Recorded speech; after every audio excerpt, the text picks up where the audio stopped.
Wingspan is a place full of birds. Your goal is to build a wonderful preserve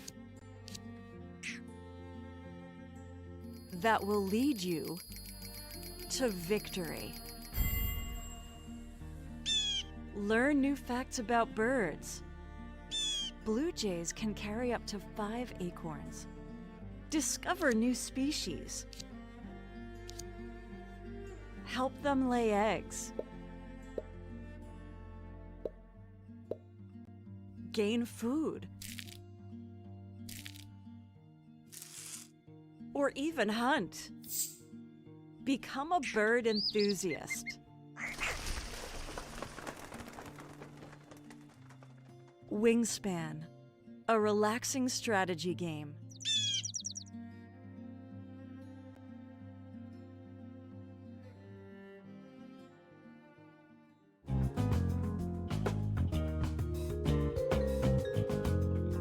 Lavender Legal Center is a nonprofit providing legal representation and related advocacy by and for LGBTQ Iowans. Lavender provides direct representation, advocacy, and referrals, with a priority for serving those with low income and LGBTQ youth. Lavender operates with 4 main core values. The first is equity, recognizing that legal aid and related advocacy are basic human rights. Second is inclusivity, providing equal access to services for those who are marginalized. Third is dignity. LGBTQ people are worthy of advocacy no matter their specific need for assistance. And fourth is compassion. LGBTQ people in need of legal services come to the matter with great vulnerability. To best serve those individuals and families, Lavender Legal Center must have concern and understanding for their sufferings. Your support of Lavender Legal Center helps further the mission to provide legal services, advocacy, and resources for the LGBTQ community.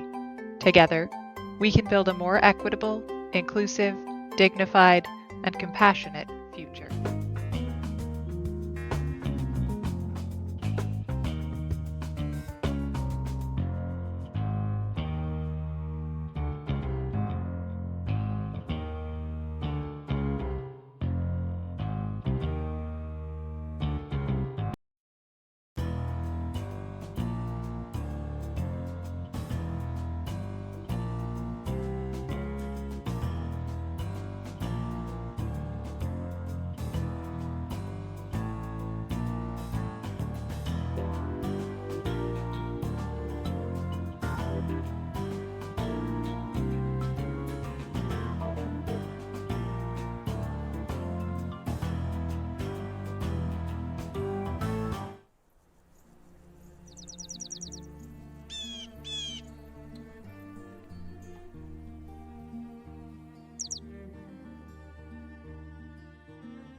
Wingspan is a place full of birds.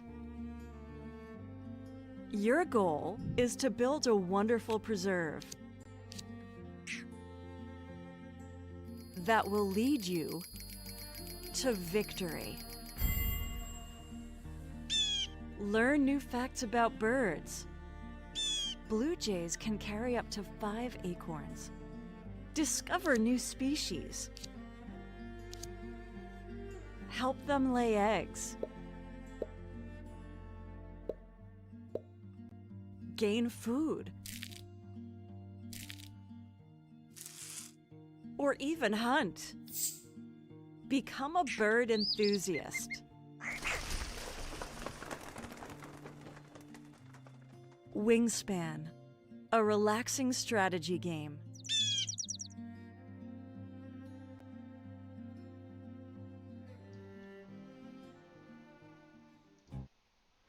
Hello and welcome to Roleplay Give. We are a virtual tabletop gaming community playing tonight a little 5e. We're playing the old school G1 through 3, D1 through 3, Q1 series, but you know, with a 5e flavor. We've tied it together with the Saltmarsh book, I guess, and we're now in I would say the second half of the D series, or yeah, just about the second half, starting the second half. So the uh, the heroes where we are picking up right here. I'm just gonna just jump right in. Uh, is where the heroes are in a sort of an old west saloon bar in. It's not a brothel, like not old westy like that, uh, but does have that sort of wagon train stop hotel kind of feel to it. They're in a large cavern that is sort of cosmopolitan in a way. There are trolls and bugbears, drow, and then humanoids from the surface, all sort of working together, and you can see just like the shunting in a way. It's not really shunting because there's not rails, but the movement of merchants' carts into other wagon trains getting organized by drovers who are going to be leaving either to the northwest or to the northeast. Um, the uh, uh, the heroes had gained passage here through a number of, well, four of them through like surreptitious or deceitful methods, and one just walked in. Uh, and the while they were there, insurrectionists struck at the hotel that they were having a drink at. Well, some of them were having a drink, some of them were just actually reconnoitering the place. Uh, and several glyphs of warding were activated and hurting, harming, killing several people in the marketplace right outside of the inn. The heroes stepped into action and mostly they were not able to necessarily stop the glyphs or do anything about that, but they were able to heal those who had been harmed. Uh, and then all of them were questioned by a couple of waves uh, of depot guards, because this is a depot. Uh, and the upshot of which is a couple of things. One, they found a very strange horse that could talk, a talking, flaming hooved horse in a stable, uh, who asked to be reminded to Captain, I believe the name is Sirius. I might be saying that wrong now. I have to scoot all the way up here to see what. Sela. Sela. That's right. Uh, to Captain Sela and to let Sela know that he was there. Uh, and that's right. That's right. He did. You did. Yeah, that's right. You did get him released. And then he said, "I will let Sela know that you are useful people." Um, and Elva took over the bar and ran it in the time of crisis, non-violently. No, no, just asserted her will and served drinks for a good, I think, 2.5 hours. Uh, and after the last wave of questioning got a bit intense, Meriwether showed the thread of Lolth that was she wears as an anklet, uh, causing quite a stir, as she is wearing a holy artifact of the goddess they all, but the ruling uh, the ruling group, I guess, of Drow serve, and so there were whispers of all little bits of, oh, you're chosen, blah, blah, why did she choose a non-drow, blah, blah, blah. But she was given a silver token that grants passage through uh, the drow lands, uh, and then those investigators left. They also found a map and some information that might lead to the people who had uh, cast the warding glyphs. Um, in the area, and so they know that there might be a rendezvous point to the northwest, which is actually their way out of town. Am I missing anything incredibly salient for picking us up here?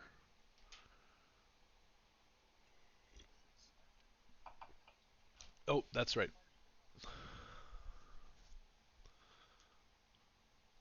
Okay. Yep, and the bartender is missing and has been missing and is noted as such by several people, including the guards. Um, all right, and so I think we're picking it up, not on the map we're on currently, but back in the Weave in the Web first floor, which I hope you can all see when it goes live. Okay. And I think we'll pick up right with the sort of high. He wasn't really a priest, but the high mage who saw the uh, sort of calling out that the time has come, and he's just starting to shout out things like, "I have seen, the time has come. I have seen it. The time is coming."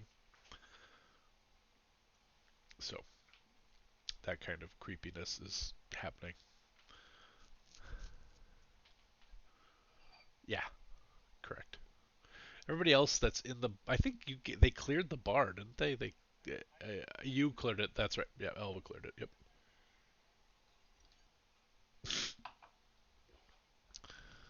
Yep. Closing time. Yes, it's definitely not Green Day. Good riddance is Green Day.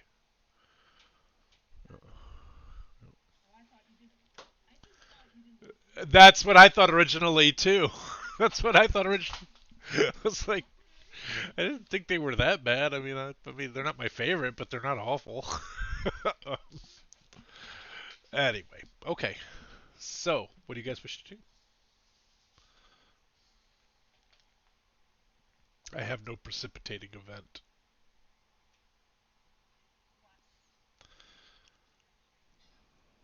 You know, he looks a strong start. I know.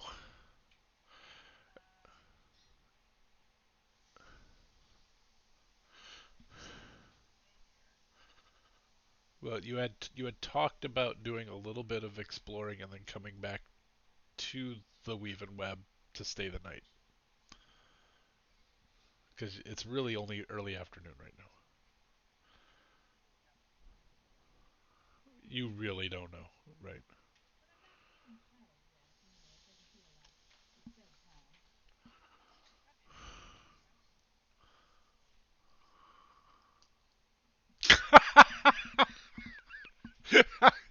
We did play some card games here.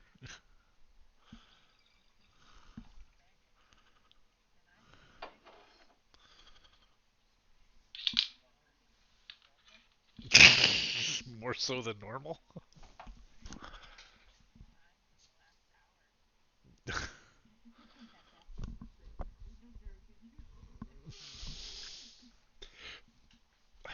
Almost always going to make a bathroom.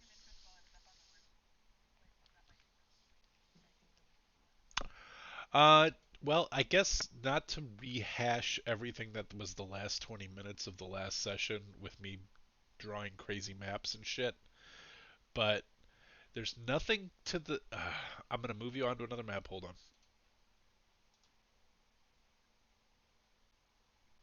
Okay. I don't know how much you guys can see of this. Can you see everything of this map? Oh, okay. So,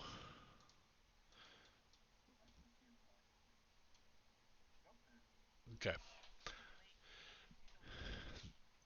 This is a yeah, it's not it's more of a pond. That'd probably be good for you. Uh nice. Uh and then there is the directly behind you is the alleyway, and then there's the sort of the I told you that there were these like cliff face apartments. I tried to make them sound like the Royal Crescent and Bath. You know, they're just like a cross between the Royal Crescent and Bath. And if you're familiar with that, which is just row houses all built in a crescent. Uh, but and Mesa Verde, and also a little bit like Petra, but going up the side, 5 stories up, 5 houses up. And those look to be like apartment building houses, flats, I guess.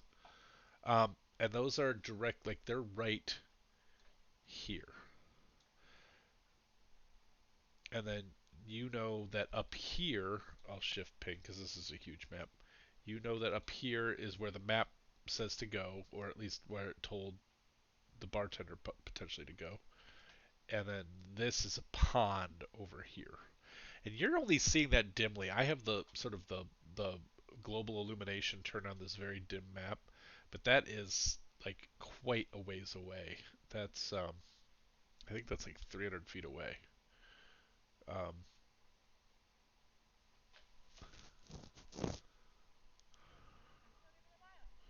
yeah, I know, but it's you have dark vision, but that's just lets you see in dim light. Like I mean, that's a long way to see. Phosphorant, phosphorant glow. Yeah, it's lit, but it's not brightly lit. Uh, it, okay.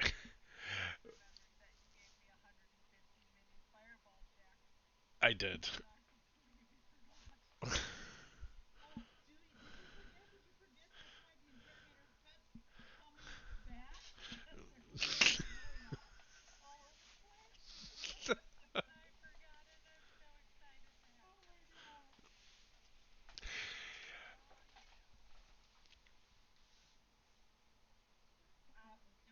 That was.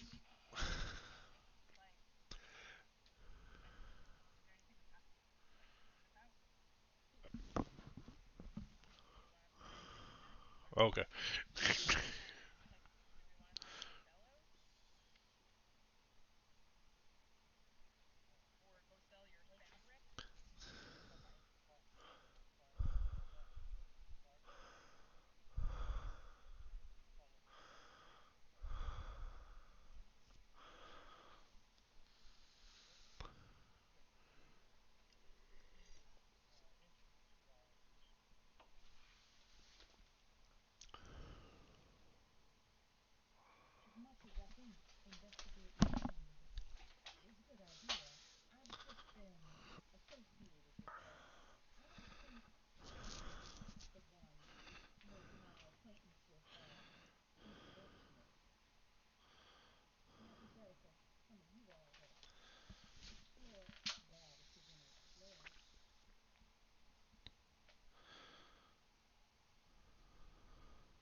Yep.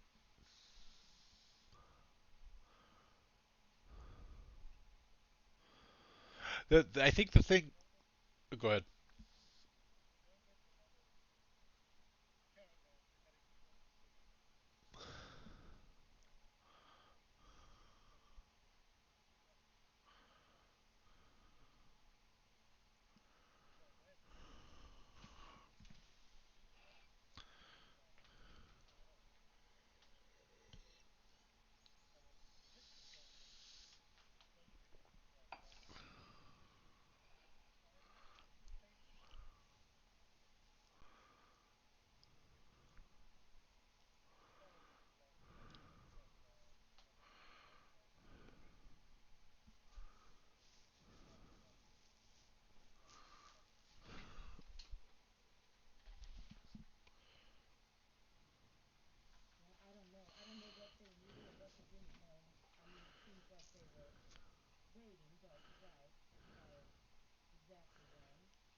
No, that's new.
Right.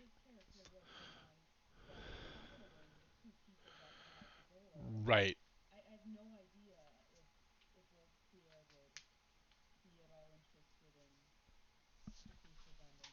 I don't know. I don't know if he would either. Part of me thinks he would because people who blow shit up would be kind of up his interest alley. Um, nice. Um, but you know that kind of anarchy, that kind of political intrigue stuff does seem to be Robespierre's stuff, but he also is pretty focused on getting to the location. So I don't know. I don't know what Winston would decide.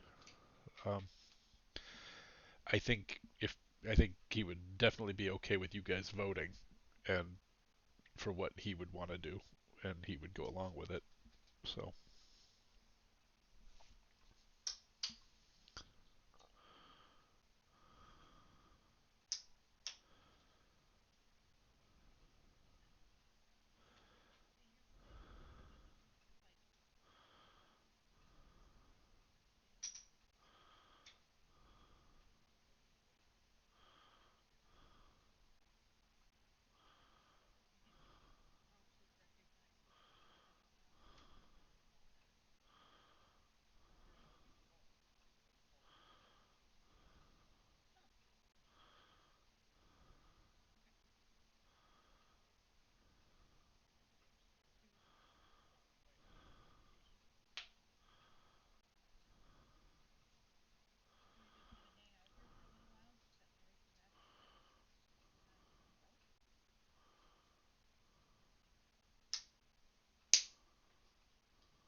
is it a short rest, Mary, or are you needing a full on?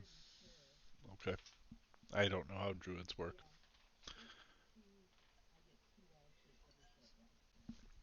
Okay.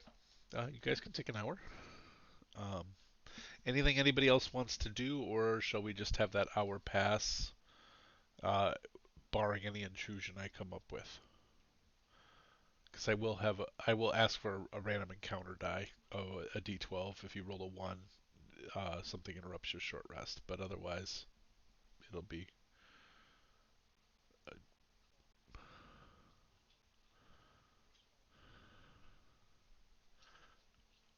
okay, easily enough done. Uh, bar gets closed.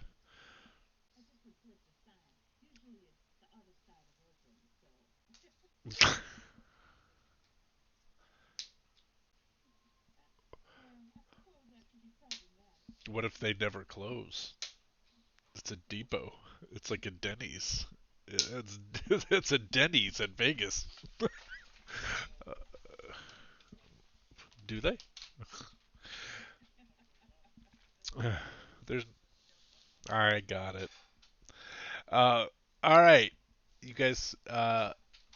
I can roll the d12.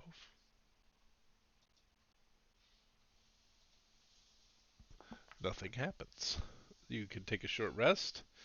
Anything else you guys wish to do within an hour's time? If there's any reattunements or anything else you want to do, you can do that. Um, Otherwise, an hour goes by. Mary is somewhat refreshed, and you guys can do as you wish.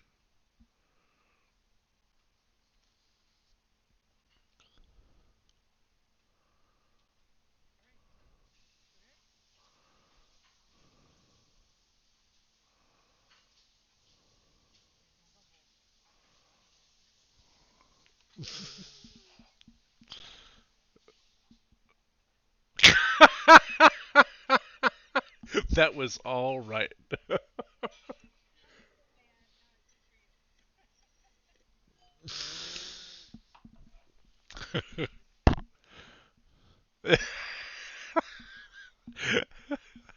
There was a little bit of that he didn't sound like Robespierre, he sounded like Adam Sandler. I just like to go to where the hot dogs get to be so expensive.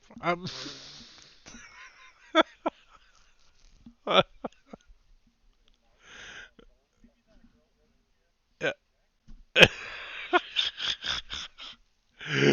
My robes is not good either. I'm not gonna pretend that it is.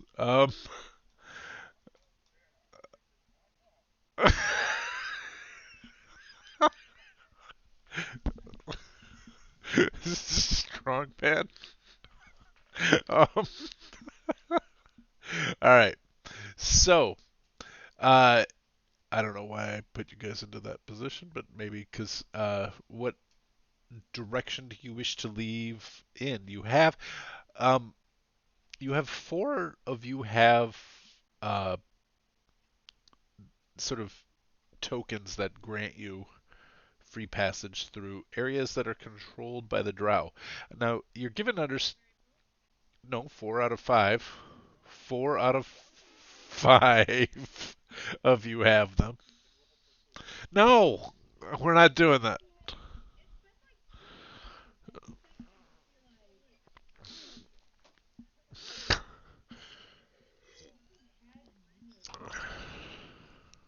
Yes, but then, uh, yes, please. Oh,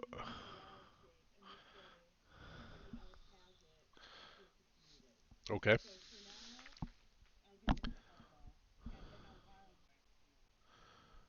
okay.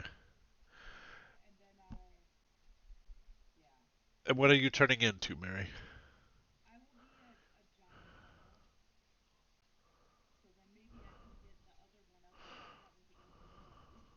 Nice. Um, how big is a giant owl?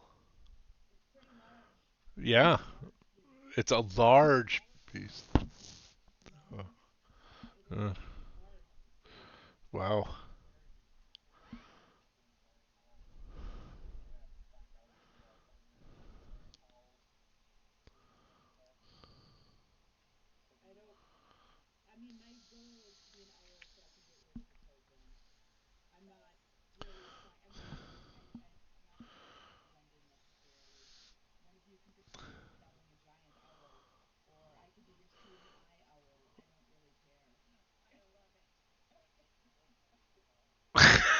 That is taller than you. That's the best part. It's like this.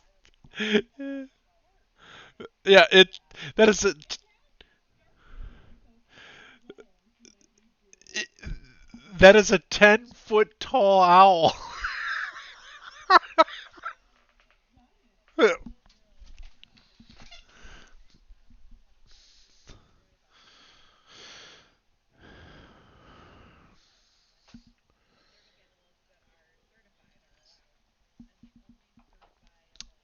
Are dogs and small ponies. If you worked in residence life, you would have known that. uh,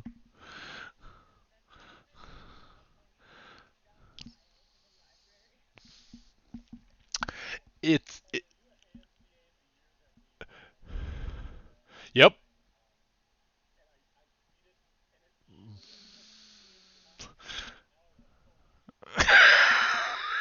Remember that? I think I was sitting not far from you when it happened. Yeah, no, I was at that one because I came back to Marion going, "We're gonna have ponies everywhere."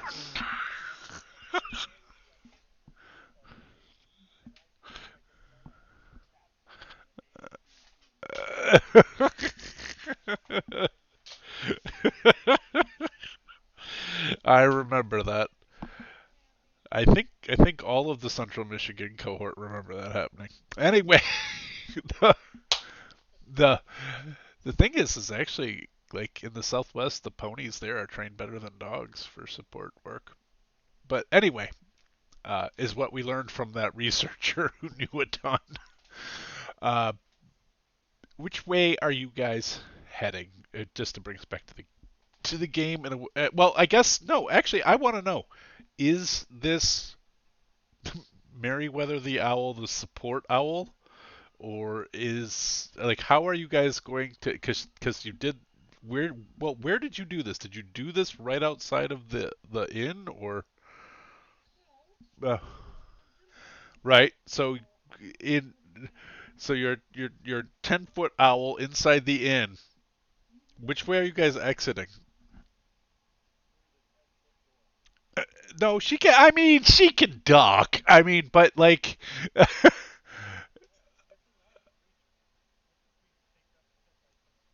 right.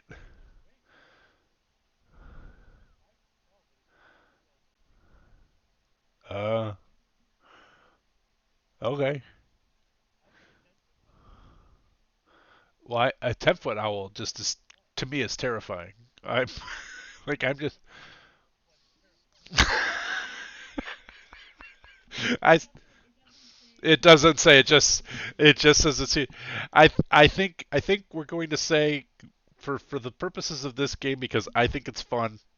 Uh, Robin, how tall is your owl? Between 5 and 10 feet.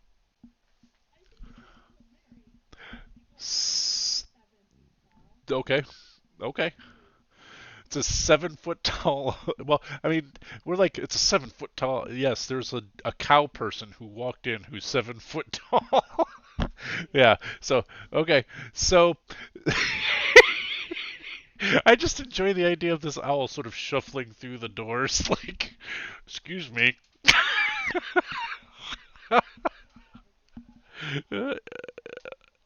Huge, huge. And then that thing turns its neck around to look at you. Like, ugh.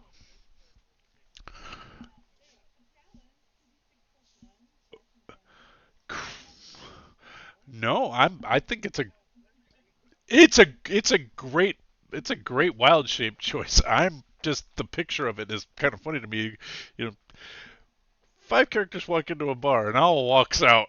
Like, um, the I'm not doing anything with it because nobody's there. You guys can. No, a cat walked in. It's true. Mary never did walk in. Yep, as the gnome. Yep.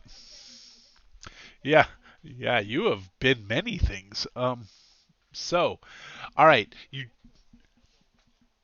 that's actually true. That's true. A furball never walked in. Uh, that's true. All right, just to point out a couple things. One, you do have a back door. Uh, oh, hold. No. Um, uh, I'm putting you back on the weave in the web. There's a back door right here.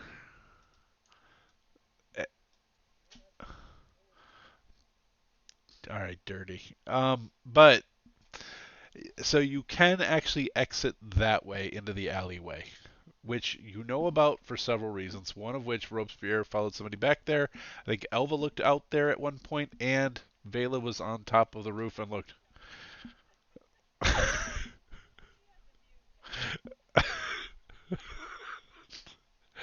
All right.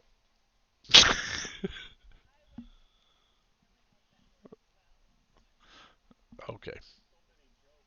Yeah. I know. I know.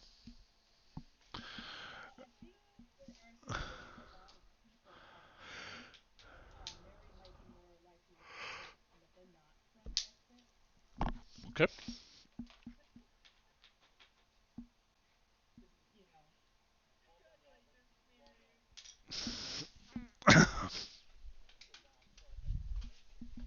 All right. Well, you just did flip the closed sign, so I was thinking you guys. I mean, to me, I was kind of thinking you guys were all going to go out the not front door. Um, Jeez Louise, what are we, Aerosmith? Can we not do this? Ugh.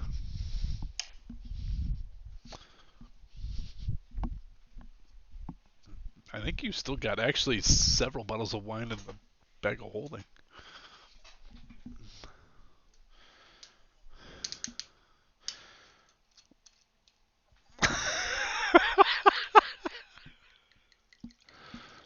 um, all right.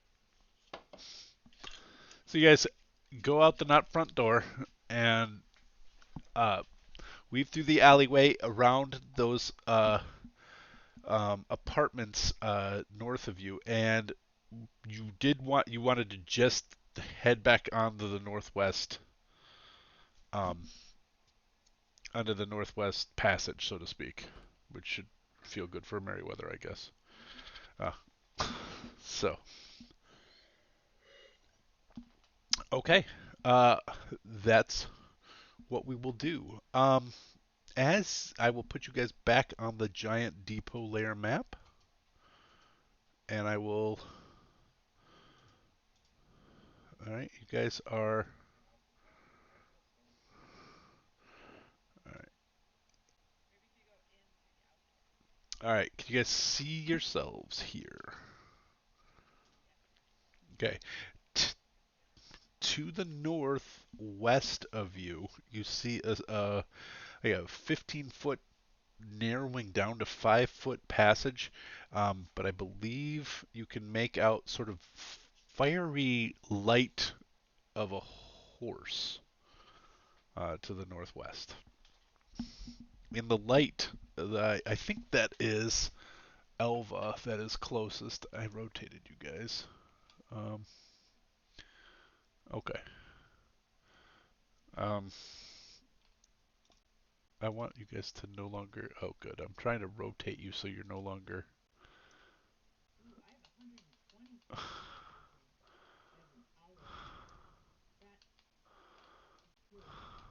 That's pretty good. That's a lot of carrots. Um, no.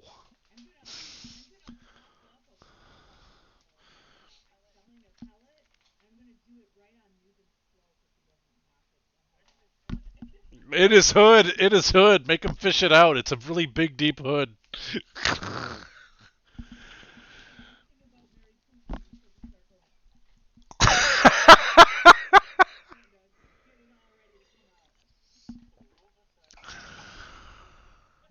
uh, fair enough. Um, uh,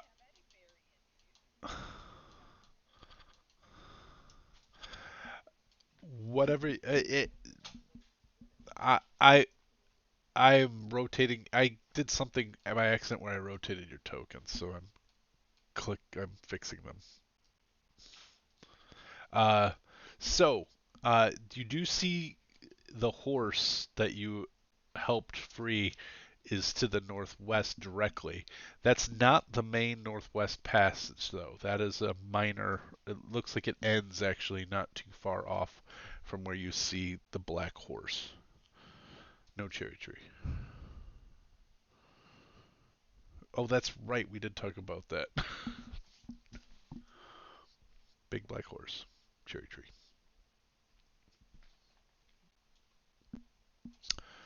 You guys want to continue on? Okay, that's up to you. No. Yeah.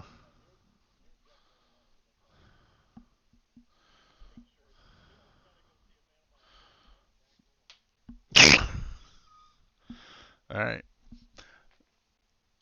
Um,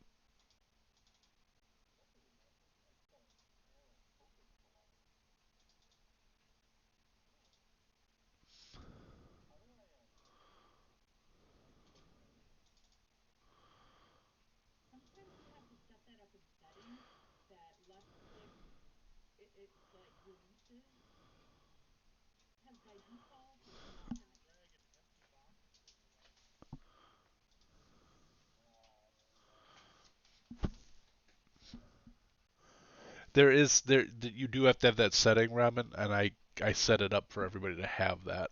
Um, you could go in and change it yourselves, but it is the default on this game. Um, okay.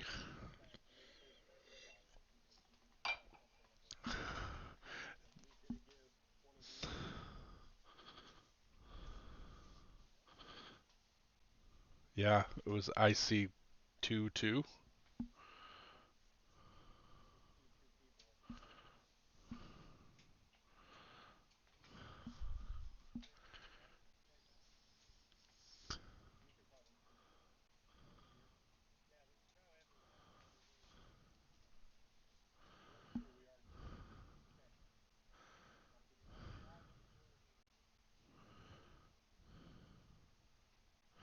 As soon as you get there, Newman, as soon as you get there, you see. Uh, I wish I could make this picture. I didn't make it a handout, but it doesn't matter. It's just for fun. I had fun with art. Um, but you see what is clearly a Drow captain. Is a woman. She's got sort of a bowl cut, uh, silvery gray hair that you see is sort of like sandy brown hair for it's like the default for Drow. Um, and not default, but probably the genetic dominant. And she is just sort of fawning over this horse, and I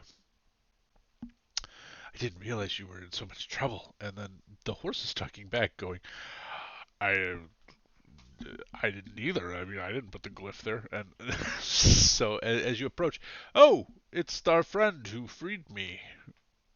Um, and everybody just looks at you, and you can tell you're in sort of a barracks. Um, then everybody just sort of looks at you like, which, like, not as in you're trespassing necessarily, because I mean, there's no doors or anything. Uh, it just sort of a, can I help you?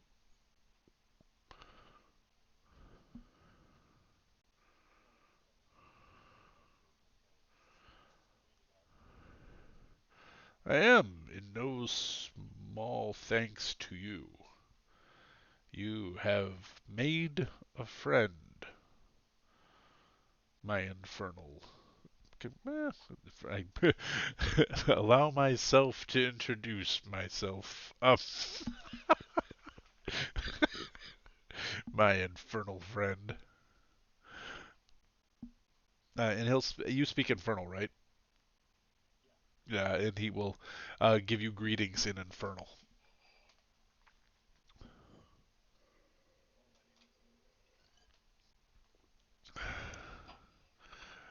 My name is Arthax.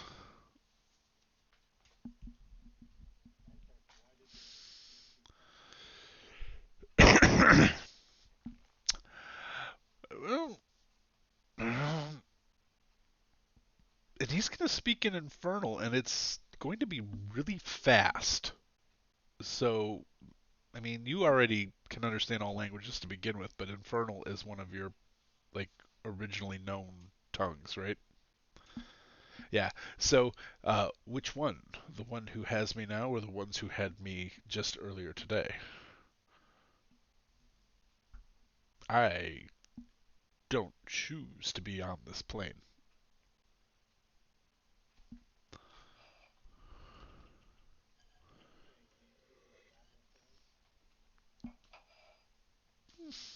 They'll do, but no, I was summoned and am compelled to serve.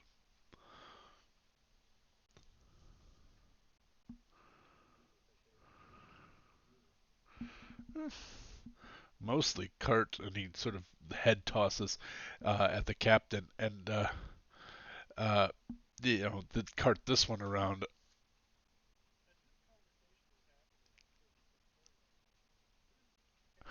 I was just going to go into that. The captain is going to pull out a sort of like braided red leather riding crop and say, "We've spoken about this, Artax. Artax. No infernal. You know it's rude."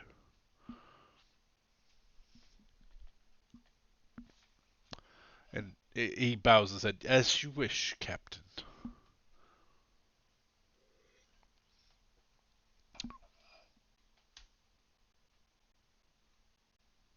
This is not.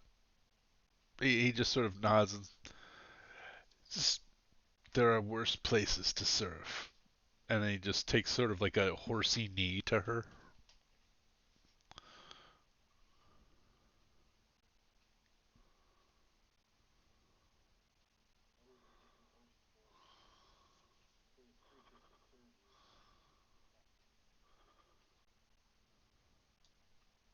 She sort of walks up to you with like a little saunter kind of thing.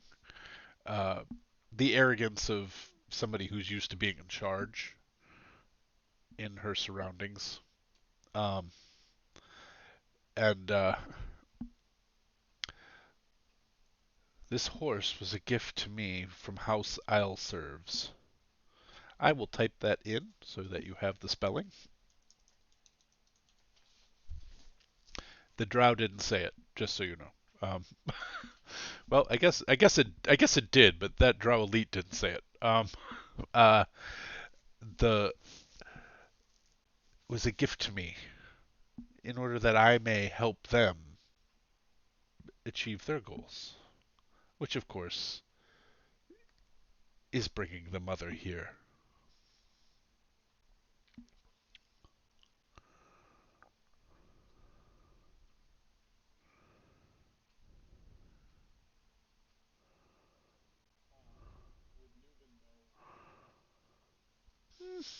If Tony if Tony knows, I think Newman would know. I mean, if you can make an inference, that's.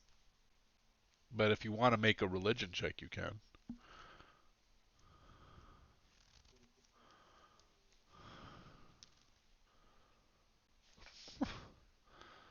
And she turns her back on you, like again that sort of you know shitty '60s Nazi movie arrogance, of the and just walks back with the riding crop behind her. Uh, well, we all want to be near our mother.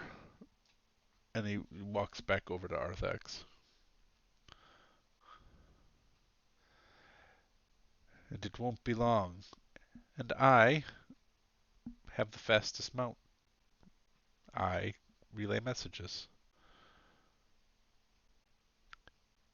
And I am sort of confused right now as to why I am answering your questions. Who are you? A merchant? A silk trader? Caretaker of the inept?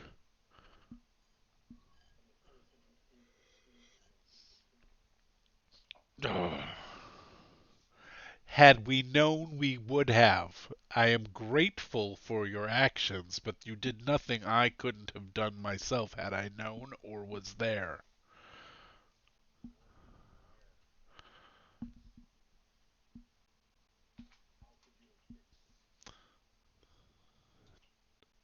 If he had not returned by this evening, I would have taken him back,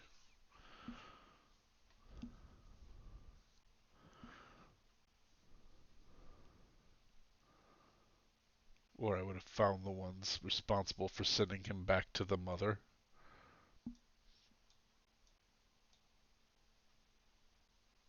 And she's just pacing around and sort of enjoying, like, talking.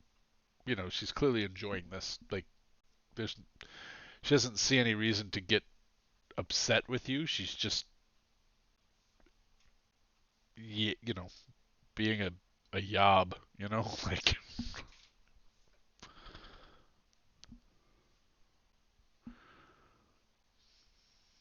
Anyway, uh, I thank you, and she hands you a gold piece.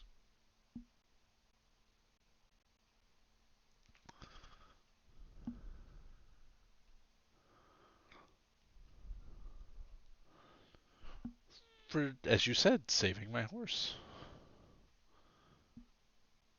Don't let it be said we aren't grateful.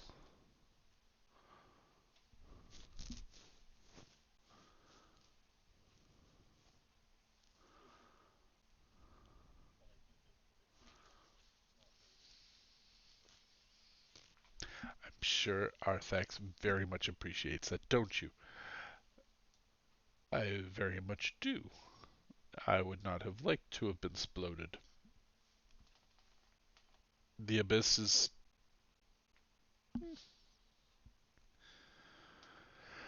home can be dreadful. Actually, he's from the hells. Sorry.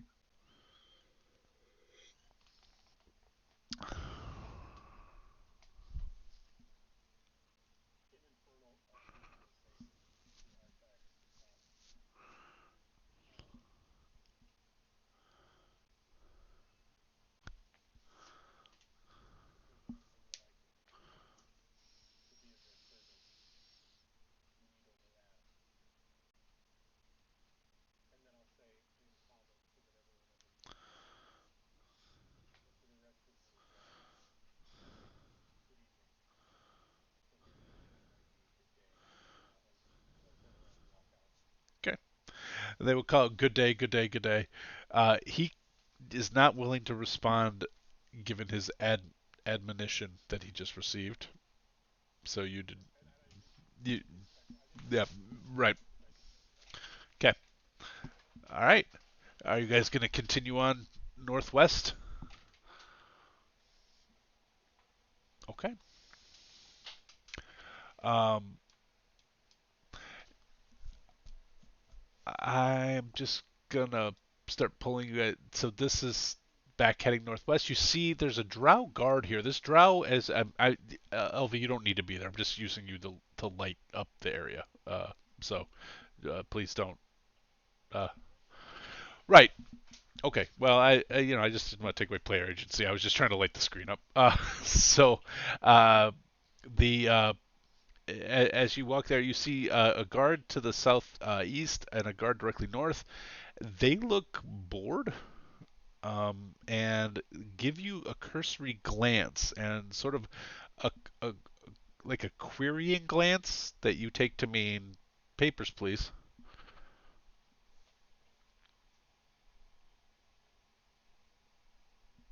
The silver coin make the eyebrow raise a little bit, and you get a curtsy. Uh, the uh, is the owl like we have 30-foot high ceilings here? Are you flying or walking like owl walking? Okay.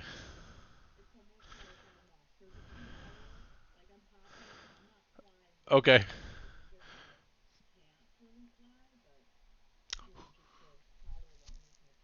Are you choosing somebody to be sort of the one that you're hovering to, like robes or Alva? Okay.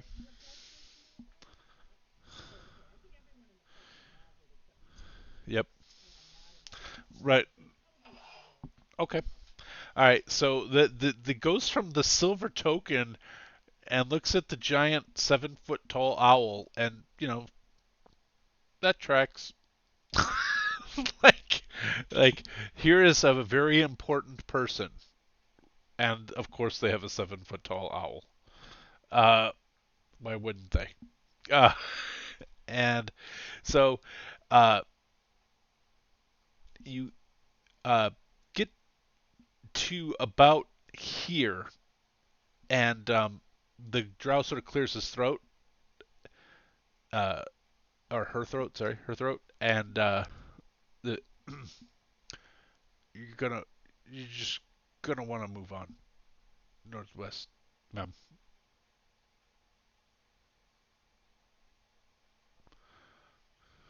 I'm terribly sorry. It's just it's just no, no, mum. Okay,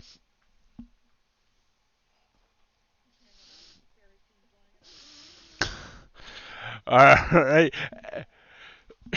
And as you walk past, you see two descending staircases to heading to the east. Uh, Vaguely, this is where that map would have told you to go.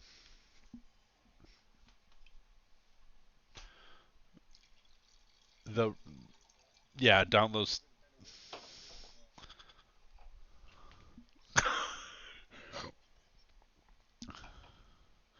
I should have asked for an intimidation roll just to see what would happen, but it was played so well. Why ask? So you already had the silver coin, already believed you to be somebody of extreme power. Why? But yeah, that was awesome. Okay, so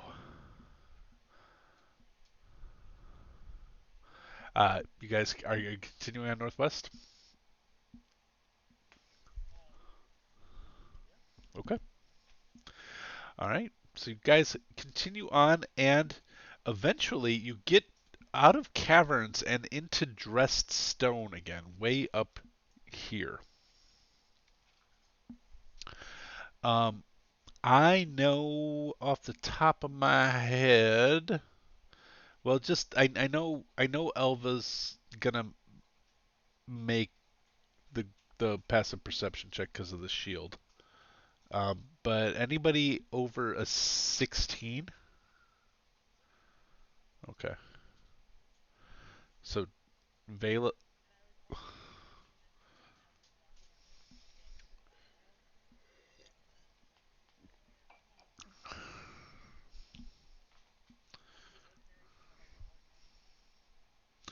you're being followed 50 feet back. Three figures. One of whom is less good at this than the other two.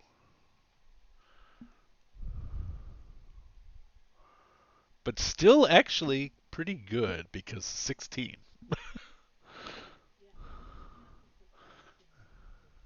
Oh, wow. That's pretty darn good though. Uh but oh, wow. Oh.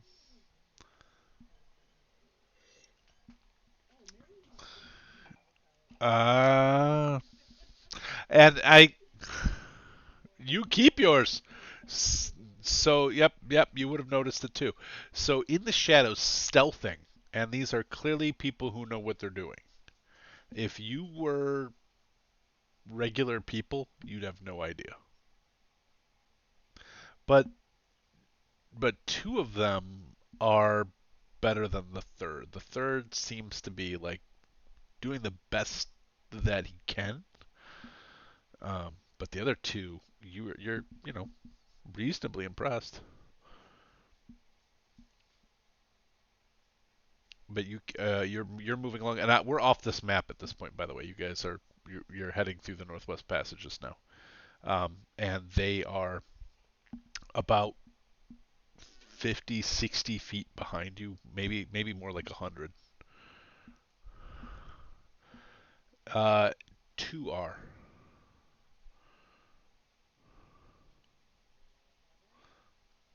seems to be could be bugbear.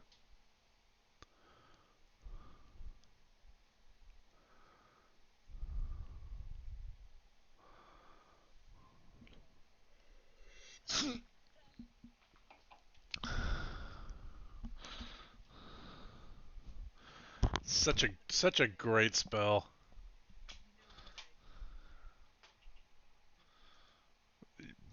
Things like fireball crackers.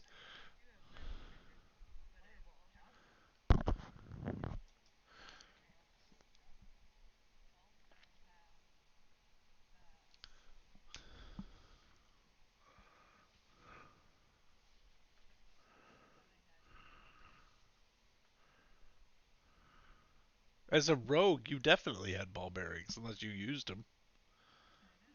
You might you you I think you might actually have used them during the ship attack. Oh no, I you did, or you bought them on the ice. The guy, the women who had the ice cart ship. Yep. I'm pretty sure you bought them. I think I remember you buying them, so you can have them. And also, it would not have been difficult for you to buy them. Pretty wide. It is like what you see here. So, 40 feet.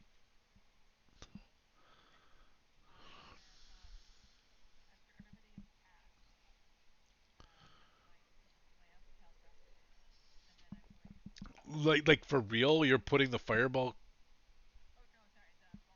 Okay, okay. Well, I just was like, that's like murdering. Like, fire. You could tell they're not the same level. They're not the same level as you. So, okay.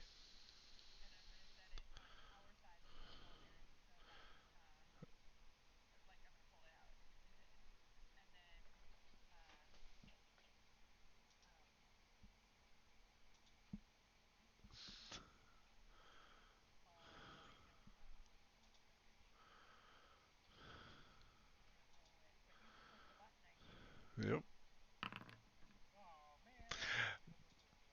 But if we if we use the table I made, it lets me pull the creature right onto the map. But I don't think we need to. We're doing this theater of the mind. So a weasel. You have a weasel in your hand, like you're just holding it by the scruff of your neck, by the scruff of its neck.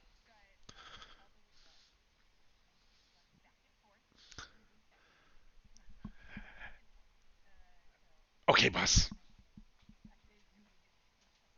All right, it gets the zoomies and it starts running back and forth between the balls,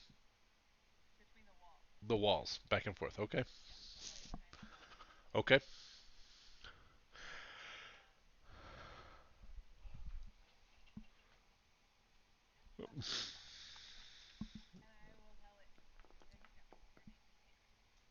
okay. He nods.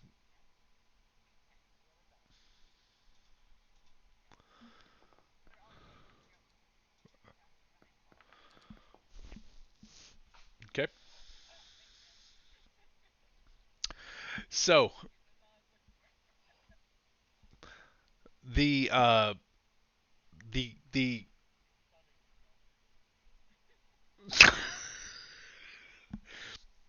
nope. Uh, sorry, because I went to Sunning Perineum. Oh, okay. Oh, I thought. See, the whole time you were saying Perry, I was thinking of uh, Phineas and Ferb and the platypus, and I'm like, oh, now we're talking about sunning the perineum. Awesome. So it, yeah. There's no.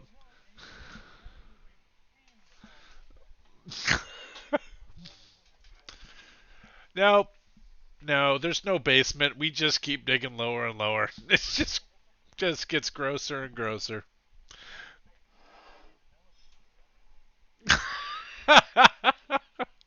Oh, all right. No, all good. Well, I don't know if it's all good. It's all good on my end, but anyway, and no end jokes. All right. So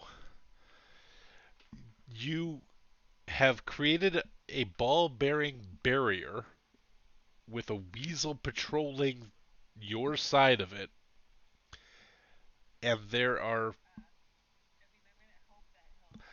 I would like you to roll. Well, I am perceiving you as wanting this to be a trap. So therefore, because they are behind you, so they can see in front of them, if you are trying to do this stealthily, otherwise they will know there's ball bearings and just carefully walk through them.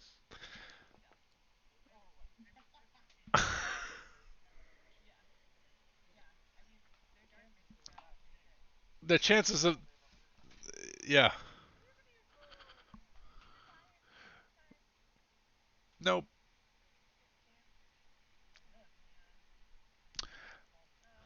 I can do that.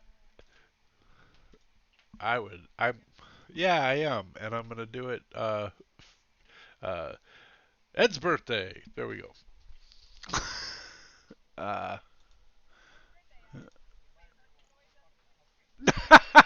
those are my birthday rolls. All right. I need to go to the Twitch. Right. What just happened? All kinds of things just happened.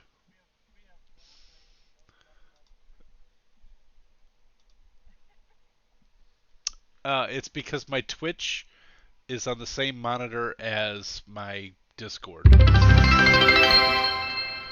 So when I click over to Twitch, it creates a problem. Uh, okay, so Ed sheared. Okay. Uh, uh, how do I? Oh, I have to actually watch. Oh, I'm not allowed as role play gift. Dusty, can you just do it? Uh, I'm not allowed. I'm not allowed to donate to us.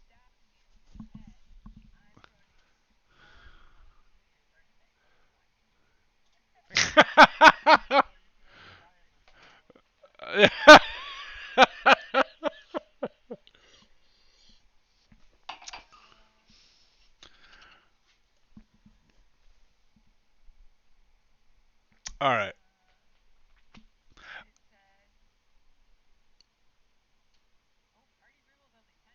Yeah, I dropped them quite a bit. It's not like it's a great gift to Ed. It's a $10 gift. Uh, uh,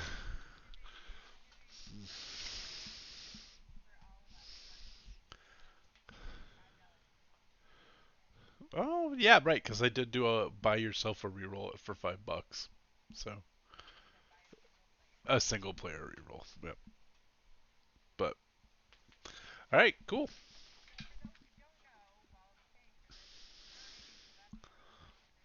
Thank you.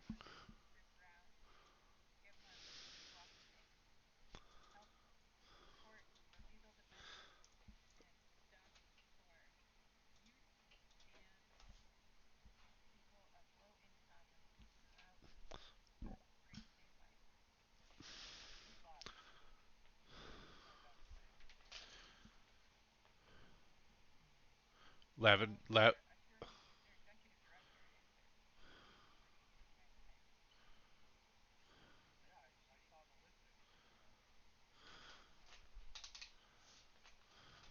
oh. All right, I put five in, but one of those is Ed's. All right, and then I'm assuming you're going to use one, so I'll take that down to four. All right. All right. So you stealthed it above their seventh.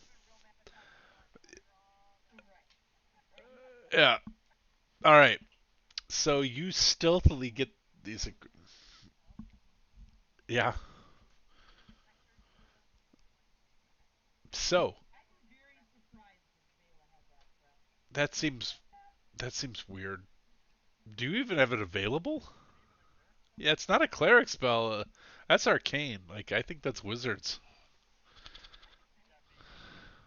Yeah, well, I think it would be on several, but I think they'd all be arcane. Anyway, that's neither here nor. Is it? Okay.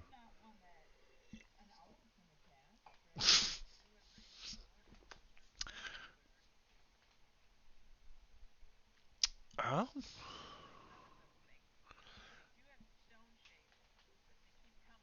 7 foot tall owl's never gonna pick fog cloud, huh? Yep, that's right. All right, so what a we're out. Uh, well, she can't cast it. She's now. Uh, so they all don't notice this, and so what happens is Dex checks to keep their footing. Now, I'm coming to the weasel, and because you told it to patrol and go back and forth, right? It's got the zoomies, right? So, but the weasels.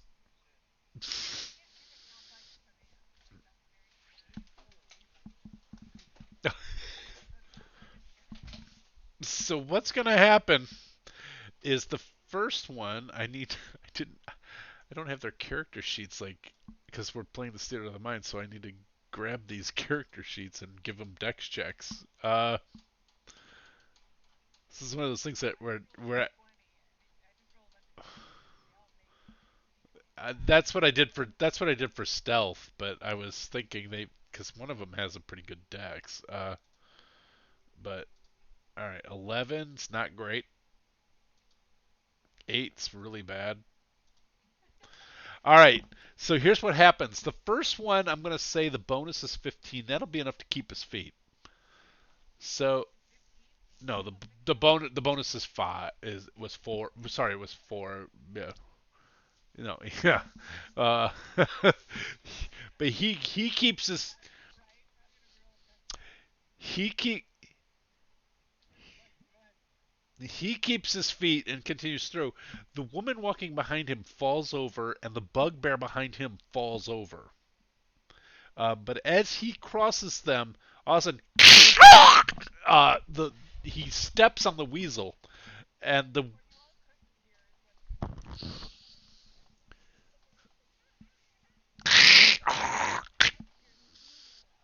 uh, the weasel starts attacking the guy, and he has not prepared a weapon or anything, so he's got a weasel on his face. Yeah. Well, no, because I said he stepped on his tail. Uh, so no, it was a +4 to get a 15. That was my error. But okay, okay. He doesn't have that. So he he does have a dex of 19. So but anyway, he uh gets you know the he gets weasel faced. So you guys you're 35 feet away in front of him.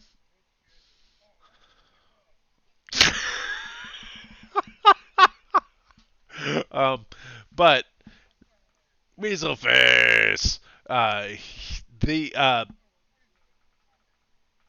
in the circles.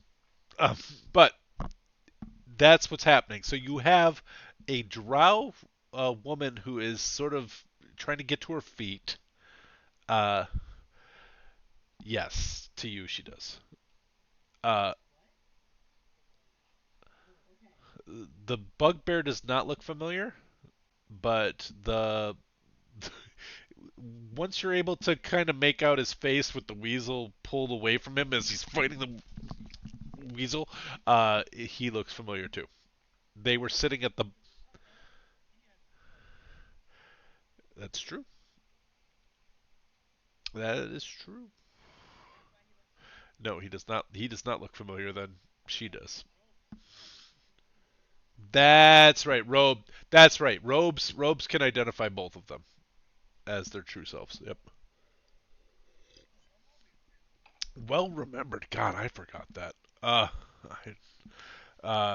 so yeah, oh yeah, these guys look like what's her face and cheerleader. Uh, um, so that but that's what you guys see. So what do you want to do? And we are theater of the minding this. I'm not going to make a map unless we go into combat. If you guys go into combat, I will quickly throw you on a map.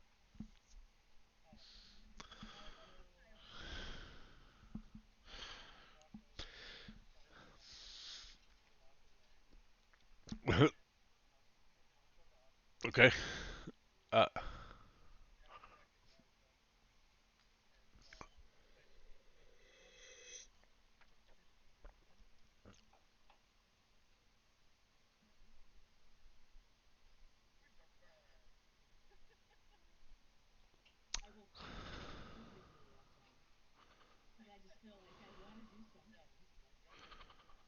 They they look at you.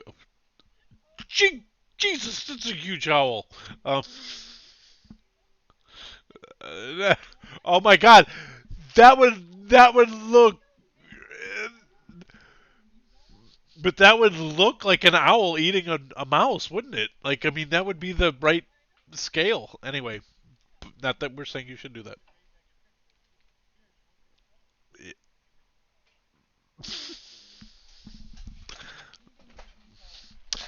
So the weasel actually goes back to its original instructions, which was to do zoomies, and so it just starts running around in circles around all of you, and it is making weasel noises. Um, yep.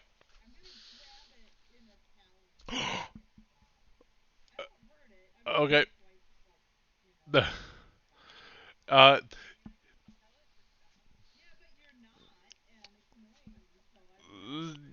have you ever seen Arlo when he gets nervous?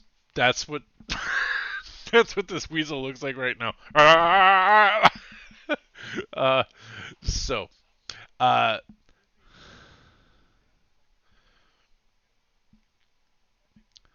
the and it does. It just is looking up at you like um. So uh, vet.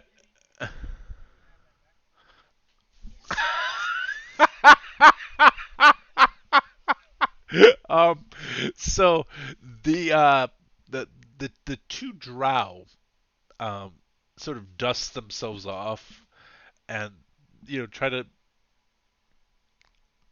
reclaim any bit of dignity that they can. You could, you know, there's sort of a bit of a uh, recombobulating and pulling themselves together. And well, um, I mean, we had hoped to be discovered or make our presence known to you. Although I will admit, a little farther down the path or a little earlier down the path, but this will work if we keep moving. And they sort of nod towards the northwest, heading to continue on.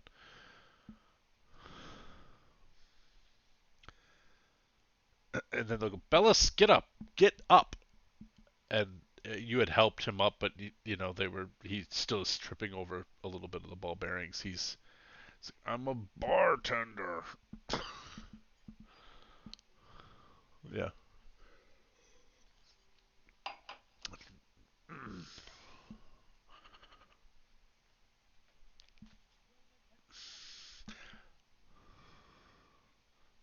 perfect. Um, and they will start walking with you. And they are hugging the north side of the wall. So like the upside of the wall from in the direction you're going. And if and you may have noticed that they're kind of clinging to the shadows a little bit, and they're like, um, in our present appearances, it's well, best if we're not seen by any officials. Well, we're pretty good. You have to admit you are very, very good at what you do.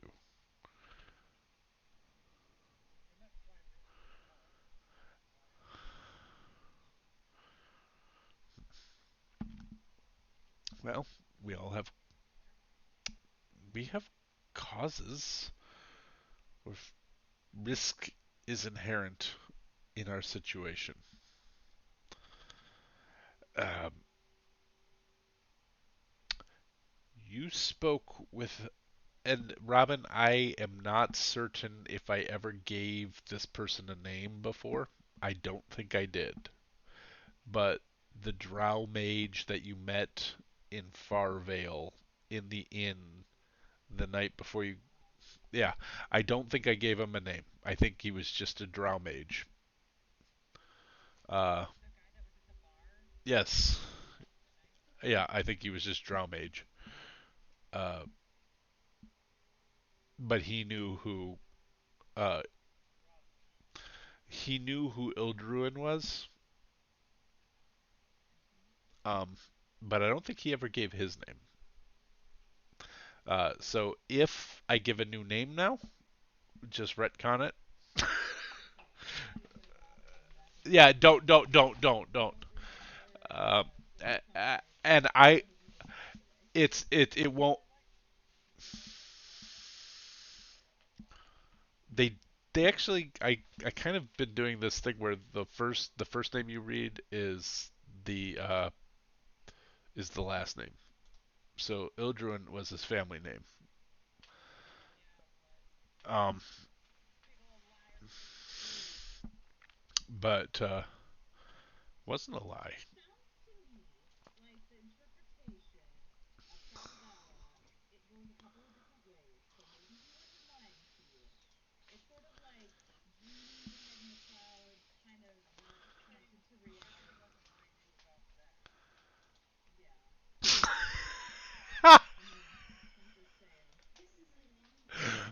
No, there are a lot of actually.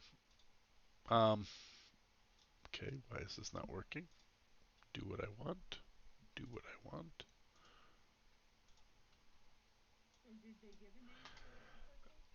I'm sorry. I was actually looking up my notes on that and it's not loading. So I'm sorry. One second.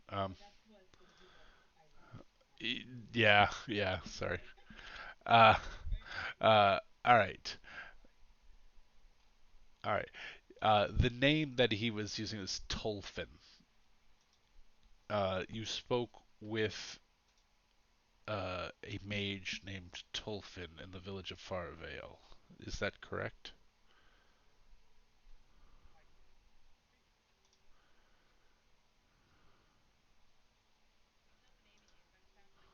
Nice. And he provided you a map. Is that correct?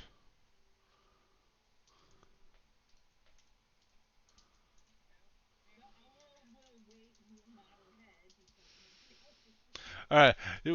When they see the giant owl nod, they will look over and go, "Whoa." Um. Um. Do you have that map with you? We could amend it.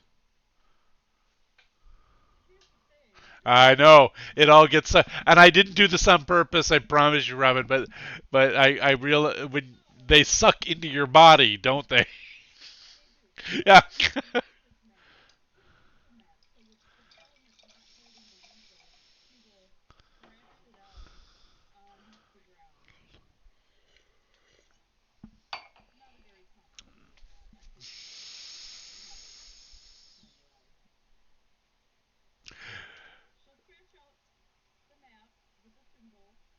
Okay.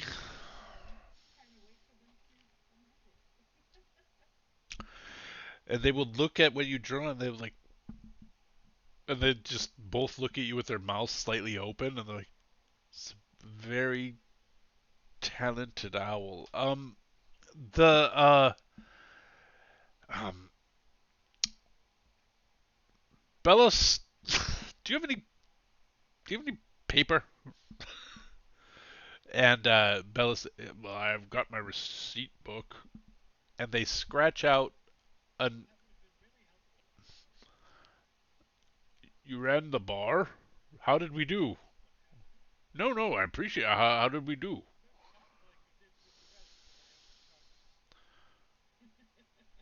I felt like I was maybe a little low. What were? He's gonna start. Really? Um,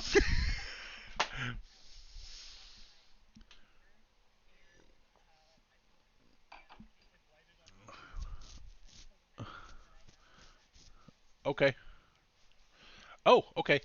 All right. I am going to activate this. No, they have some ink. You guys won't be able to see it because I don't have tokens on it yet. So hold on. I know. I've already learned. Can you see it? Oh, just the words. That what is? Snurfneblin? Is it?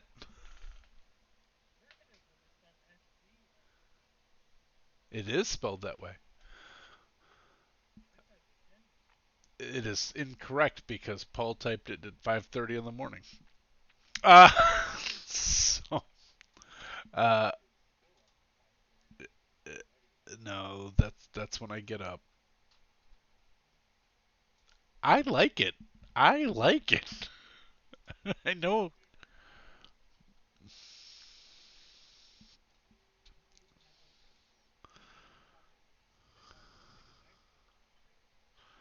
I have I actually to Shane I have not caught Chris, but I have caught Shane. Uh, um, I can't find my PC. Why are you guys? Oh, PCs. Okay, well, I need to reorganize. All right, Elva, Mary. I'll put robes on now anyway. Just Vela and Newbin. Where's Noob? There you are. All right. Can you guys see? Okay.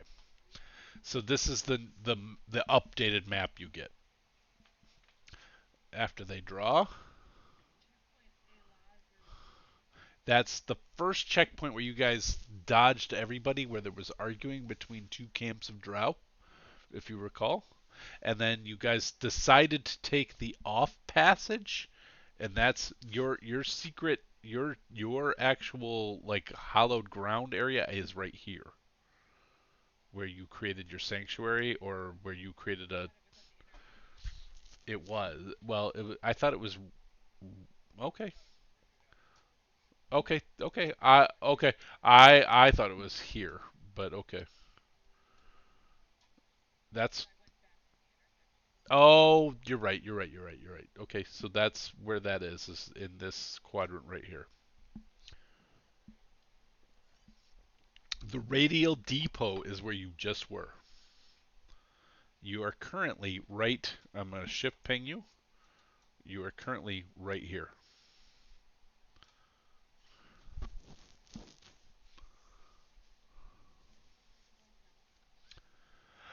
It means Paul did an export from WonderDrift that fucked up somehow and created some weird white dots on a path thing that shouldn't be there. Yeah. There's nothing. Yeah. It's not. It's that. Nice. Ugh. All gross. Everything that all of you just said was gross. Anyway, there is. Shalikala is actually our uh, perhaps it's time for us to be completely candid with you. Um, our it's not an excellent place. Let's keep moving. Um, and they're gonna keep looking around and constantly like going to hide. You get the feeling, by the way.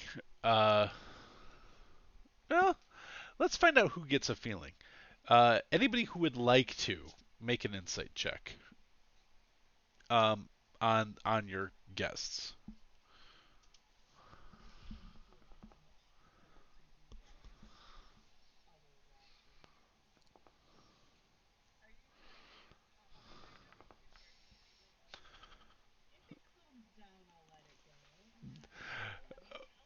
Once you guys move away from where she told it to do zoomies, it will actually just walk.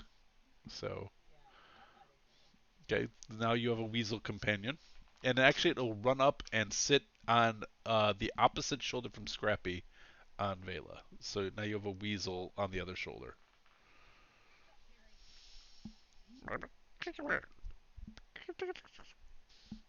Um, so uh, as you guys are walking through the insight, this would be Elva for sure and Merryweather.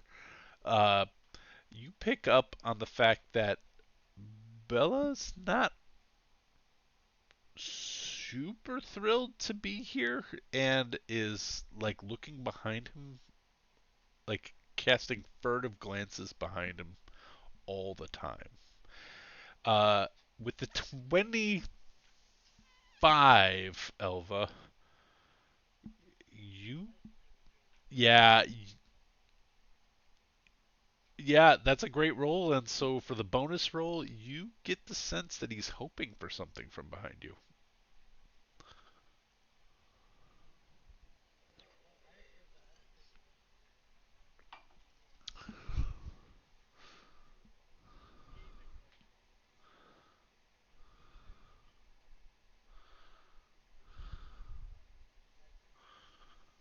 Give me an intimidation check. I really want it this time. No. Uh, he's gonna follow along with you, but you get the sense that as soon as he knows you're not looking, he's going to keep casting glances back. He's he's nervous and hopeful at the same time.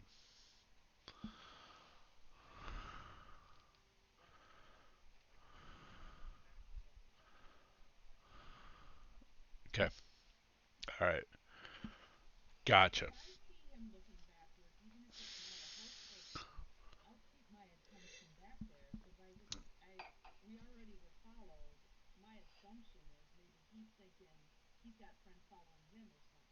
Yep.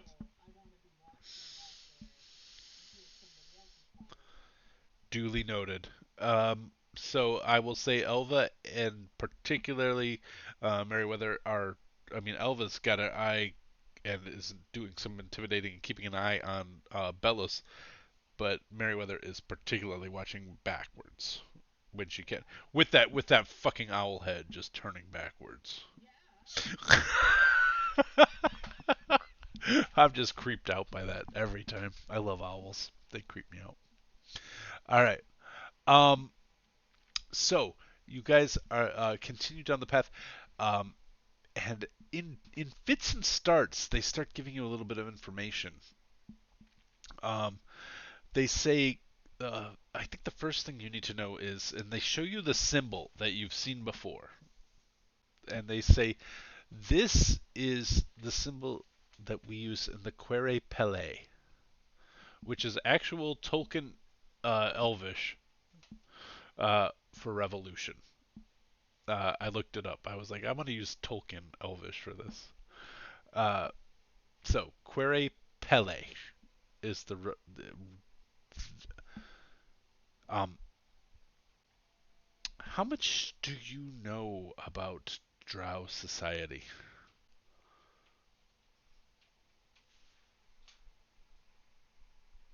Any of you? Okay. Um, and you are heading into Erle Kenlu. Um, this is the the final war will be a war of arms, but to get there is political. I know it's not everybody's favorite part of the game, but it's actually how it's written. um, it's the city is, I would call it one of unrest, thankfully, for uh, all of history. The Drow have had a reputation of being those who chose the dark, those who chose evil, those who chose to shun the light. You can choose darkness and still choose a path of goodness. You can choose a sunless existence and choose an existence of meaningfulness. You can choose to help your fellows and still choose to live underground. And yet, the stories persist. And there are those who use these to their own ends. They insinuate, they cast doubt, they use legal loopholes in order to further their own aims. Such is House I serve. I'm pronouncing that wrong. I'll serve? I'll serves. They have uh, ascended to a, a political amount of power we haven't seen in millennia, and they assert that we have lost our way, that we must somehow reclaim the Underdark, make it what it once was, make it great somehow. I'm not being subtle with my analogies. Um, but the they they speak to people's fears. They speak to people's doubts and mistrusts. They speak to their ignorance, and they motivate them to take arms against their brethren. And they have reinvigorated a worship of the Spiderqueen that is not been seen in millennia. And it has poisoned so many of us. And the the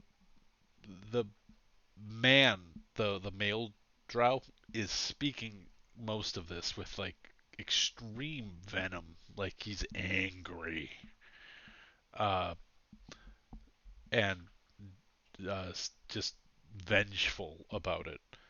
Um,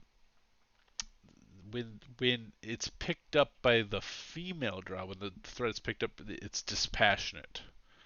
Um, it's rational. This is bad for everybody. We have to fight this. Um, but he feels aggrieved when he speaks. Um, and so he says there are 8 houses. Yes, there are 8. Historically, traditionally, that goes to our origins as the favorite of Lolth. Uh, 8 major houses, most of whom have moved on, and yet Isleservs has reinvigorated several of them to their cause, and now very few will speak up against them. Those that do are, well, my understanding is you're familiar with what happened at Limasha Duel. Uh, they spoke up and they were crushed. Uh, the words that were sent out to the rest of the Drow cities were that Limasha Duel conspired to overthrow the rest of the Drow Empire, that they were allowing people in who did not believe as they did, who did not, who would just sap their energy, that would destroy them. But is, this has happened too many times to ignore, and there are several of us who have banded together underground, so to speak. We're all underground, but to fight this, and that is who we are. We choose to get the tattoo so that we cannot disavow what we've believed. And they show the symbol. So if we're discovered, our lives are forfeit.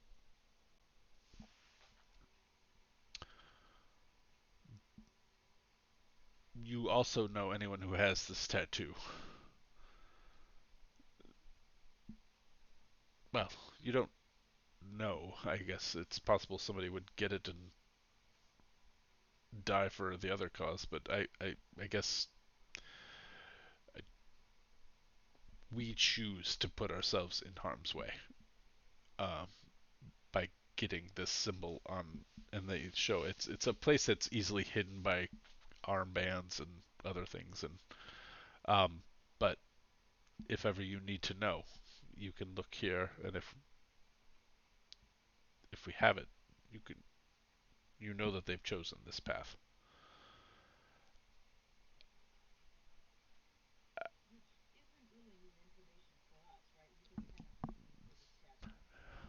Cor- Correct. You've known right, but at least you know now that's why they do it. Is to actually a commitment kind of thing. It's a commitment ceremony kind of thing. When somebody is proven to be trustworthy, they get the tattoo. That means they know they're going to die if they're caught. Um, uh, the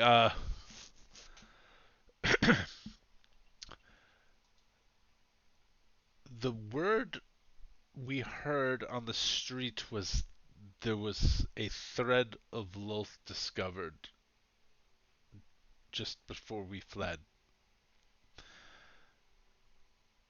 This is no. Well, fled is probably the before we started heading northwest is basically what they meant.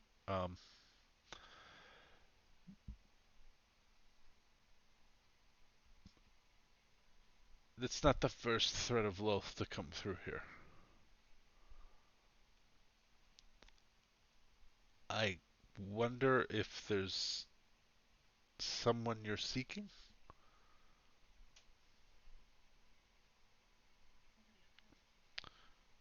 Yes, um,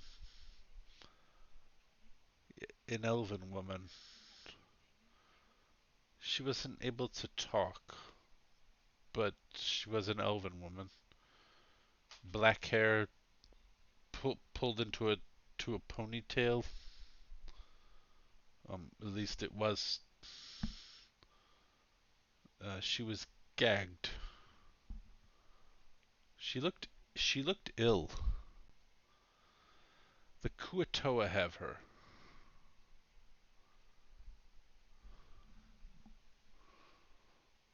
She's to the she's to the west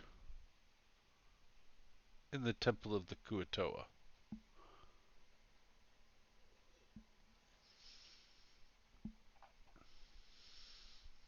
I We cannot take you there, but we can show you on the map the best way. Um, we must. Okay, on the drawing, on the parchment paper. Okay, I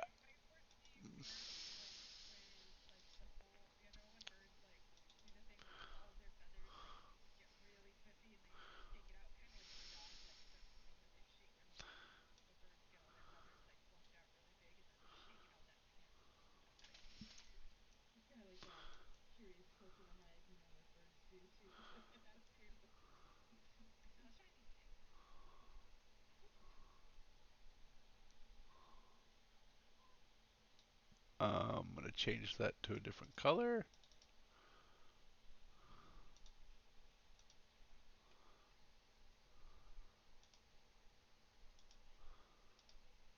Okay, can you guys see that?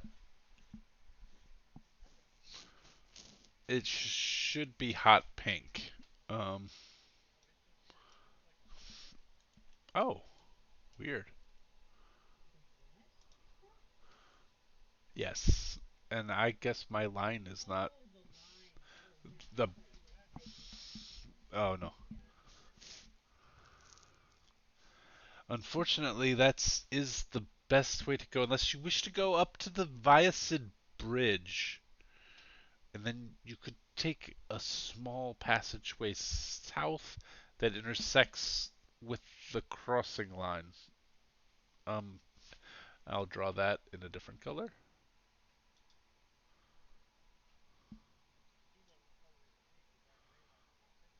It is hot pink on mine, so that's really funny. Is it gray for everybody?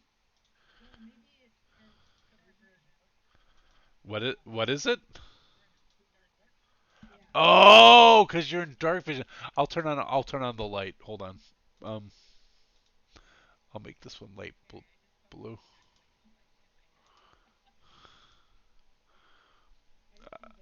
All right, hold on. Configure lighting.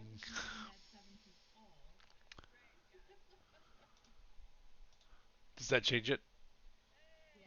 Okay. All right. All right. Light blue is the way that if you wanted to continue on from where you were, you could take. There's a very thin, narrow pathway that way. Um, the pink way is the direct route, but it's almost a horse. And again, you guys are right here.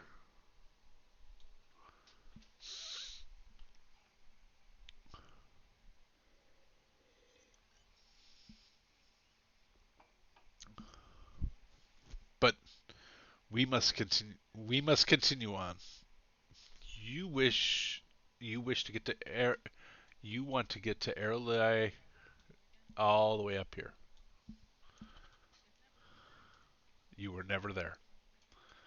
You were never there.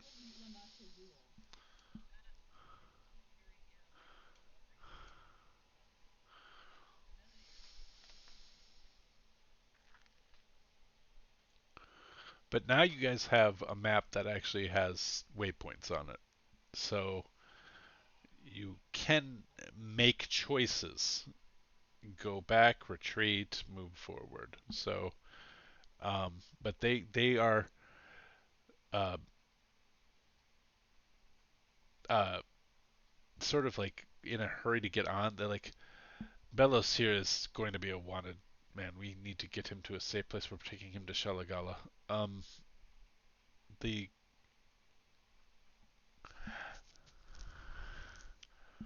why are you staring at me like that?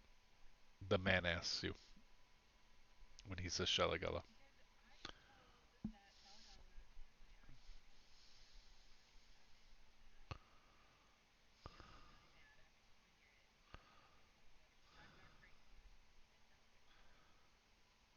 Who told you that it meant crazy eyes? And who told you that it meant dreamy eyes? Hmm. Well, when someone is in love, their eyes are crazy. Don't protect you. And he moves on.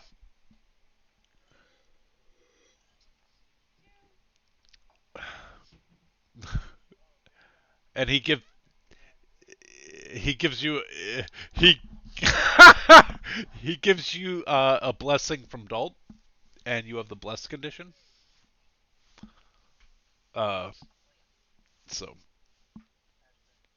hashtag blessed. Yeah, it only lasts for 10 minutes, but we'll see what happens. Um, so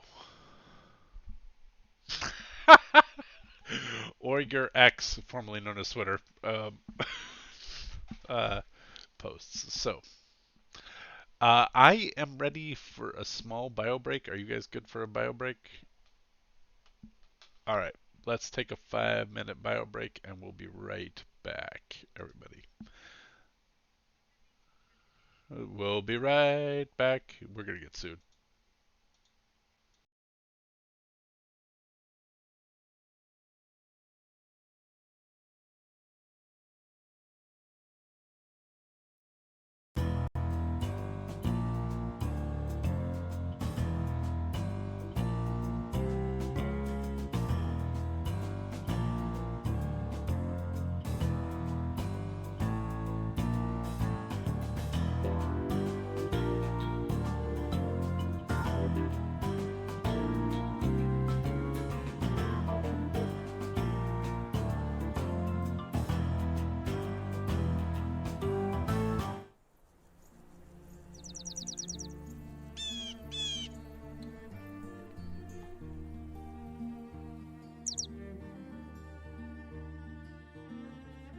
Wingspan is a place full of birds.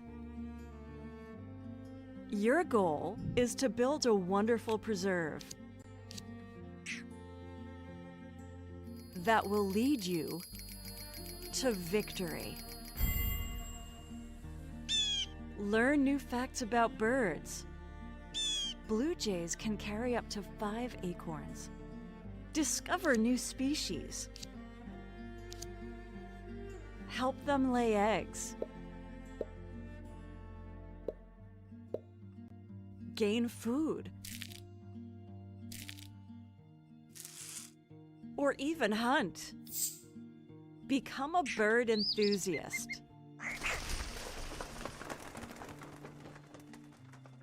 Wingspan, a relaxing strategy game.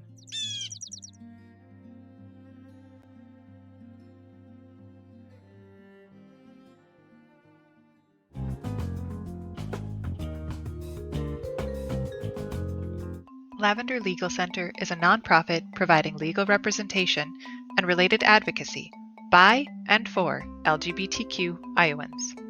Lavender provides direct representation, advocacy, and referrals, with a priority for serving those with low income and LGBTQ youth. Lavender operates with 4 main core values. The first is equity, recognizing that legal aid and related advocacy are basic human rights. Second is inclusivity, providing equal access to services for those who are marginalized. Third is dignity. LGBTQ people are worthy of advocacy no matter their specific need for assistance. And fourth is compassion. LGBTQ people in need of legal services come to the matter with great vulnerability. To best serve those individuals and families, Lavender Legal Center must have concern and understanding for their sufferings.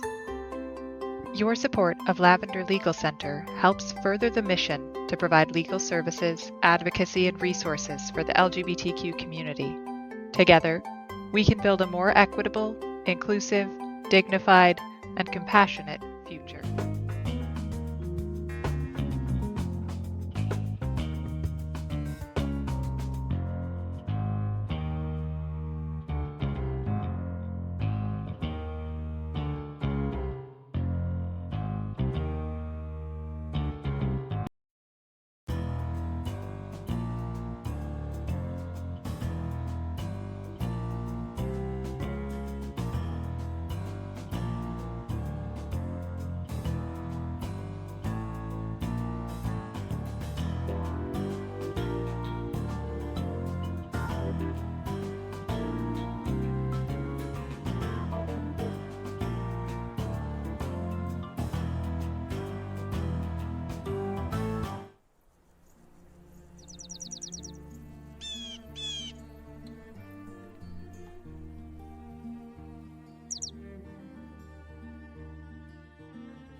Wingspan is a place full of birds.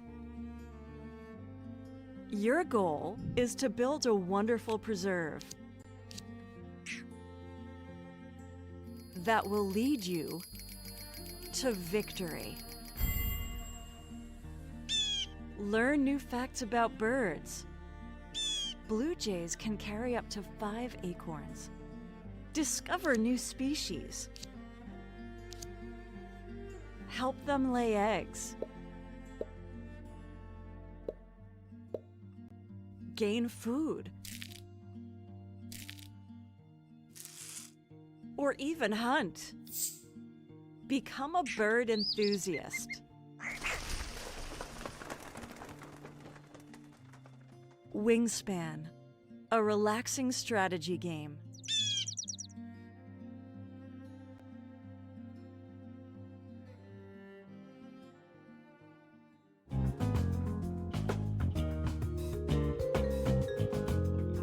Lavender Legal Center is a nonprofit providing legal representation and related advocacy by and for LGBTQ Iowans.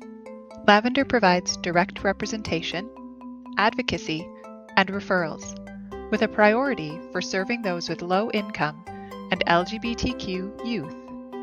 Lavender operates with 4 main core values. The first is equity, recognizing that legal aid and related advocacy are basic human rights. Second is inclusivity, providing equal access to services for those who are marginalized. Third is dignity. LGBTQ people are worthy of advocacy no matter their specific need for assistance. And fourth is compassion. LGBTQ people in need of legal services come to the matter with great vulnerability. To best serve those individuals and families, Lavender Legal Center must have concern and understanding for their sufferings. Your support of Lavender Legal Center helps further the mission to provide legal services, advocacy, and resources for the LGBTQ community. Together, we can build a more equitable, inclusive, dignified, and compassionate future.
Wingspan is a place full of birds. Your goal is to build a wonderful preserve that will lead you to victory. Learn new facts about birds. Blue jays can carry up to 5 acorns. Discover new species. Help them lay eggs. Gain food. Or even hunt. Become a bird enthusiast. Wingspan, a relaxing strategy game.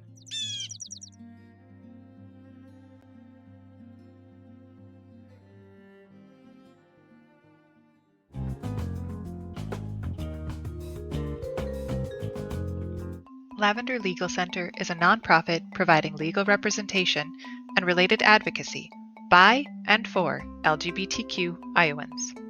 Lavender provides direct representation, advocacy, and referrals, with a priority for serving those with low income and LGBTQ youth. Lavender operates with 4 main core values. The first is equity, recognizing that legal aid and related advocacy are basic human rights. Second is inclusivity, providing equal access to services for those who are marginalized. Third is dignity. LGBTQ people are worthy of advocacy no matter their specific need for assistance. And fourth is compassion.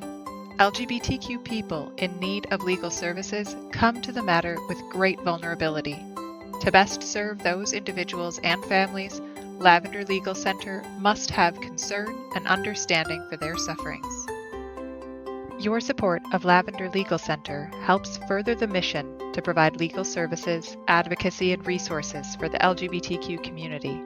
Together, we can build a more equitable, inclusive, dignified, and compassionate future.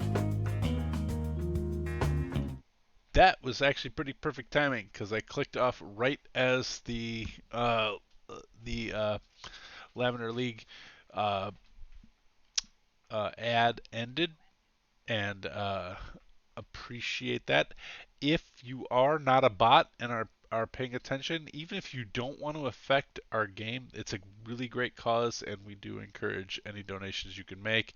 Uh, I mean, what we found out tonight is they need to pay their lawyers more, and so make some donations there because it's a good cause. And honestly, uh, if there's anything you can do to affect change, I think in our country right now, it's helping people afford legal care, and so uh, if you have a couple spare bucks, that would be great. Uh, doesn't matter whether or not you affect our game or not. All right, let's get back into said game though. The party has just, um, well, not just because it's been. I'm gonna say, unless you guys want to argue with me, I'm gonna say it's between a half an hour and an hour since you discovered your friends, and you've been walking down the northwest passage towards the Viacid Bridge. They made you a new map, which is now on the screen here, which actually names several of the places that you had been given earlier and gives you a little bit of information about it. Um, they have said, or they alluded to the fact that they know of somebody else who has a threat of Lolth upon them, who was, as they described it, quite ill and had been taken to the shrine of the Kuatoa, to the west. They drew on the map the best way they knew how to get there, but they did say if you wanted to continue northwest, you could take a southwest passage, or not southwest, south passage back down, but then you would need to cross the Svartjet River in order to get there. You were surmising that the person captured was your lost comrade Cora, uh, who you knew already from talking to her twin brother Ang was ill and was trying to make her way to you. Um, so, this is new information. They also gave you a little bit of background about the politics going on here. Uh, as they get ready to to separate from you, because they actually are like, we probably do need to maybe one of us wait. Like, have you ever seen the play When Harry Met Sally, when one of them stops moving so that the other can go ahead on the moving sidewalk? Because if we're too big of a group, um, so uh, one of us should hang back and hide for a while. We'll be willing to do that, but we'll need to move within a couple hours, and we need to head towards Erlak and Lu.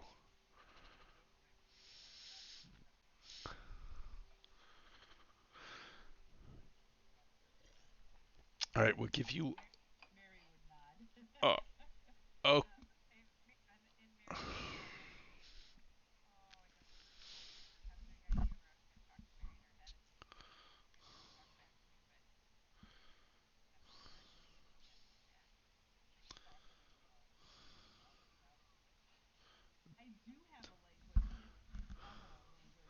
and Nubin can talk to everybody.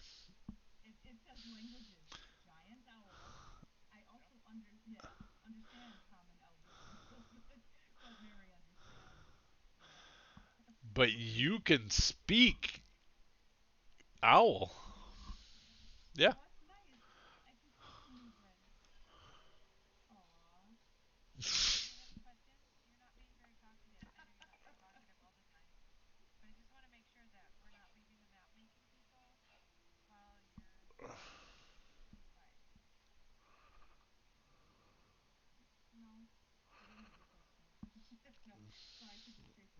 They both look up at the owl and wait, and as it shakes its head, no. Just be aware, deep ones and Illithid are not our allies. We have treaties with them. We can pass through.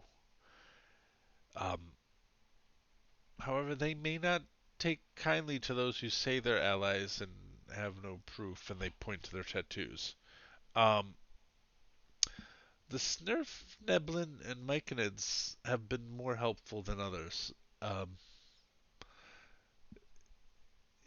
the Myconids provide refuge, they provide shelter, but the Snurfneblin have been acquiring weapons. They've been building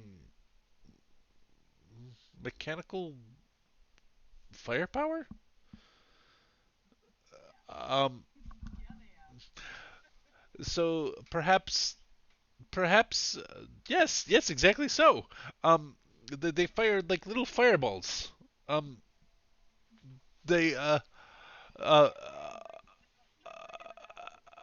yes, yes, that's what they're working on. They do. That's exactly what they look like.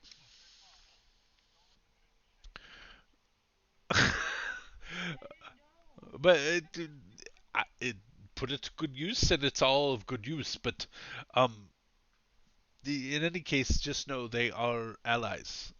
They are staunch allies. They hope to end this reign of terror. Um, but in any case, we leave you now. We're going to go and find, and they actually, we know of an alcove here to the north where we will hide. We need to get him further north. And Bellis is like, I don't want to leave my bar, especially since prices just went up.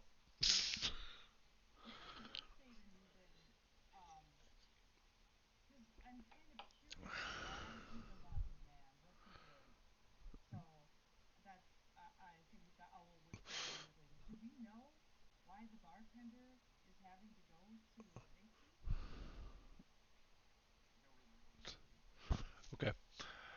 Um, and they both give a very hard look at Bellis, uh, because he's a clumsy fool. um, uh, he and Bellis will just go, it's my own fault. I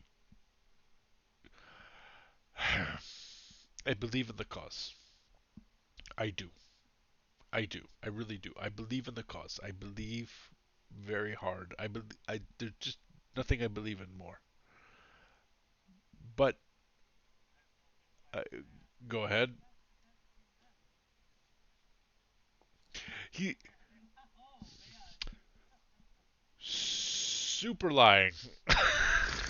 um um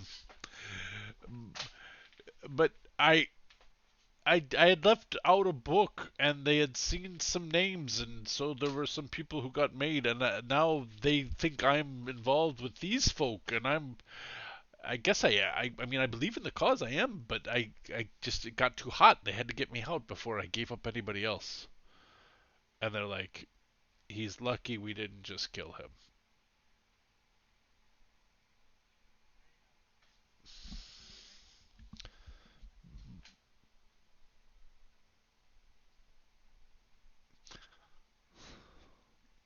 Elva, at this point, make a perception check straight up.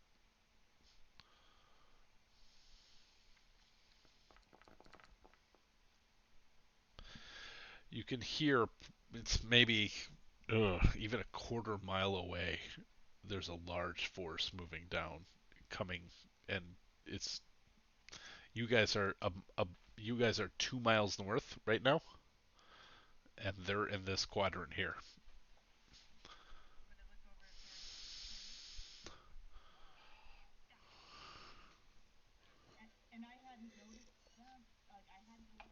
Oh, you were looking. It's just starting now. You're just starting, but you would, since you were paying attention, you would have picked it up at the same time. Sorry, I'm sorry, but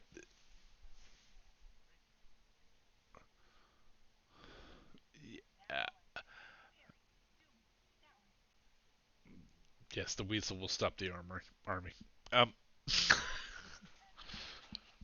uh, but yeah, Robin, to your point, I think you probably would have picked it up around the same time, or maybe slightly earlier, but not much, because they're not. It's not an army necessarily, but it is starting to pick up. I should have called for your perception check too. I'm sorry, I forgot that you were looking in that direction. Um, okay, so you guys know that they're coming. You've probably got 2 minutes.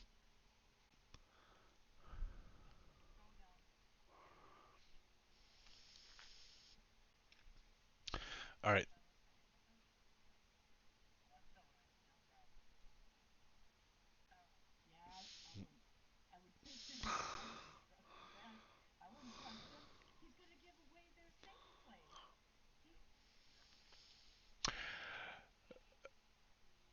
Yeah, yep.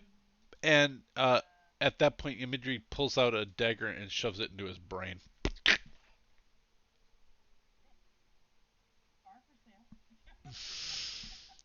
Uh, and he just collapses to his knees. We don't have time. And they start yanking him off to the side, and they're like, "Go, we'll take care of this."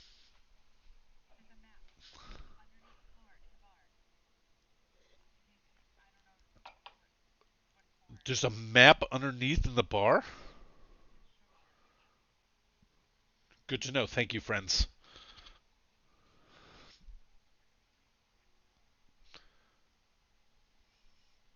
This is important.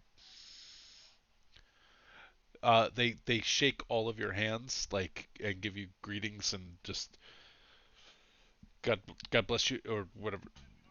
We don't. They're giving you the goodbyes, and then they're gonna yank him off and like to. I said it, and then I went, "What's Tony gonna say?" And then, um, so they grab his ankles and pull him off into Jesus, into I know into an alcove. Uh, you guys are in the main corridor and heading along the blue highlighted path. No, you're not. You're headed. You're actually here, right? And so you guys are going down the main corridor. There are, to your knowledge, no other like places to no other tertiary corridors, no offshoots for at least until you get to the Svartjet River.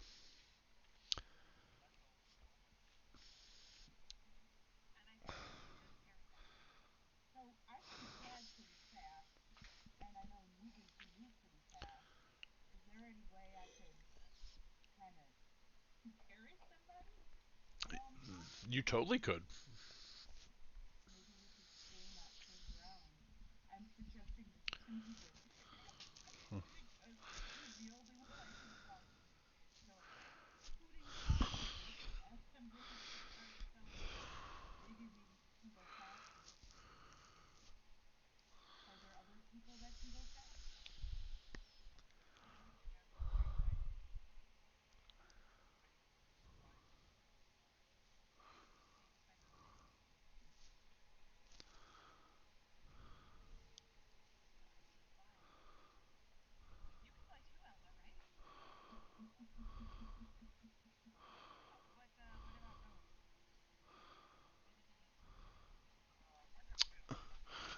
Um, he does.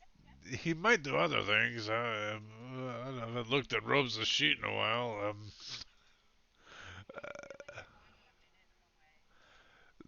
They are more than I said 2 minutes. So that yeah, you have 2 minutes.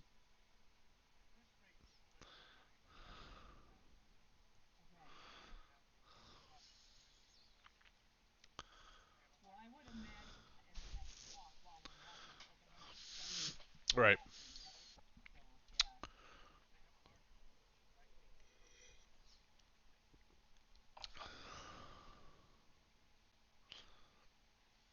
Okay.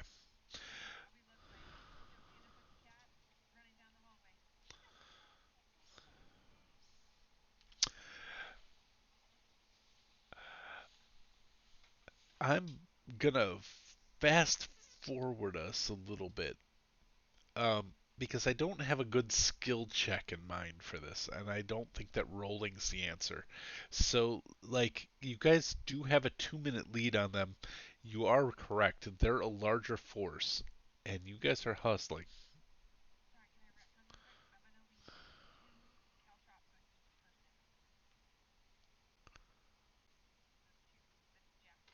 Yeah. Oh, to okay, to Ilvico and Yamidri. Okay, cool. They're very happy to have those. Um, they they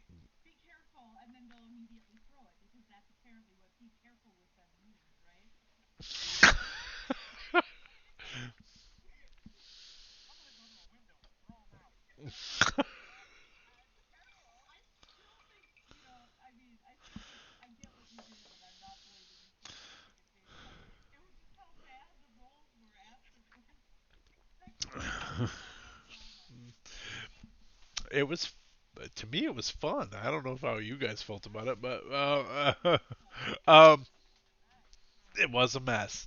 So, you guys, you hand off a couple caltrops to Ilvico and Imagery, and then you are moving at speed. You have 5 miles. Now you know, looking at the map, 5 miles to the Viakid Bridge, uh, which crosses the Spartjet River, and then you know there's a tertiary passage because of the way they draw their lines here, because the way that my map software works, and also the way the module draws it. It's blue, but if I moved that blue, you would see it's just dots. Hold on. Drawing, move. If I move that, you can see it's just dashed lines, which means it's a tertiary passage. Uh, so it's sort of so if the main ones, the solid line passages, are like 20 to 40 feet wide, and the secondary ones, the dashed lines, are 10 to 15 feet wide. The tertiary ones are 5 to 10 feet wide. So there are places where you guys are going to be squeezed in going through a tertiary passage. Does that make sense? Okay. So, you guys rush towards, and you get eventually. It takes moving quickly, going. What did I say? 6 miles? 5. 5 miles is. I mean, if you're running it, that's 25 minutes if you're a really good runner, um, like Newman would be. Um, but I think for most of you, that's 45 minutes of moving at high speed, maybe even close to an hour. Uh, by the time, and that's moving at speed. You guys are rushing. Uh, as you get to around here, you can start to hear the rush of the river, this underground river behind you. And when you get to the edge, you see a 10-foot wide span.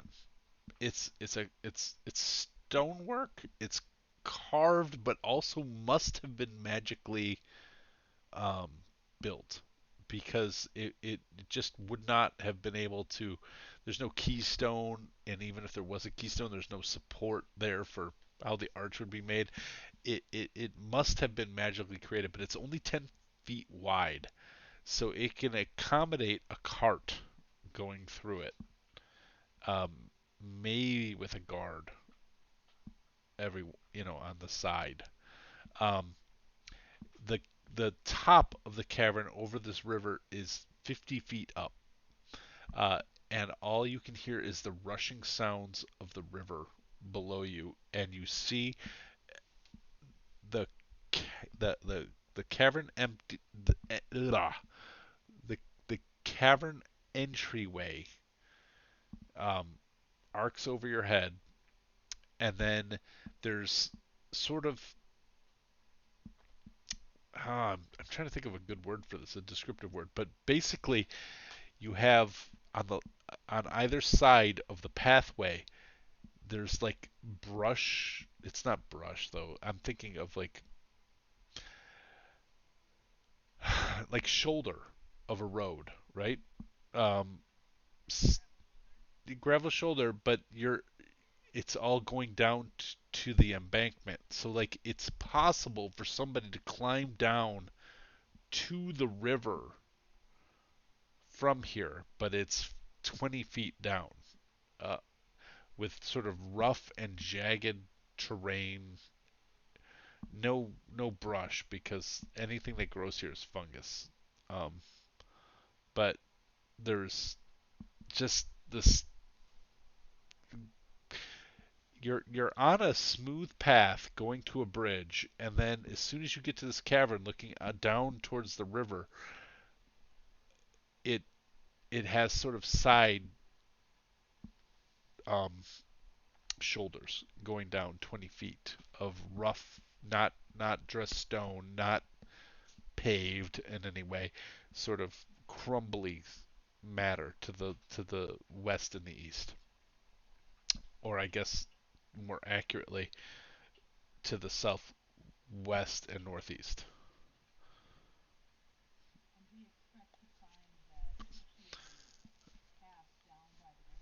Down, well, I guess as you get to this opening, that is what you expect because you looking out, all you see from where you're at is the bridge heading again. Okay.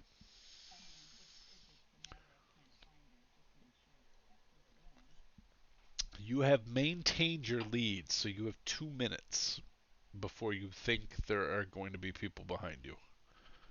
Um, Searching for and there is some maybe good news for you. I don't know how you guys feel about it. That they didn't stop. That they're still following you because that means they didn't actually locate Ilvico and Ymidri and Belos. Perry did not slow them down at all. Didn't seem to in any meaningful way. They might have been 6 seconds delayed um, because they fell and then they got up. Um, but they are uh, still somewhat behind you. By by. So, Mary, which way are you going? You're heading, I guess, to the southwest. I would assume. Yep. Yeah. I'm gonna need either a perception or an investigation check. Deep.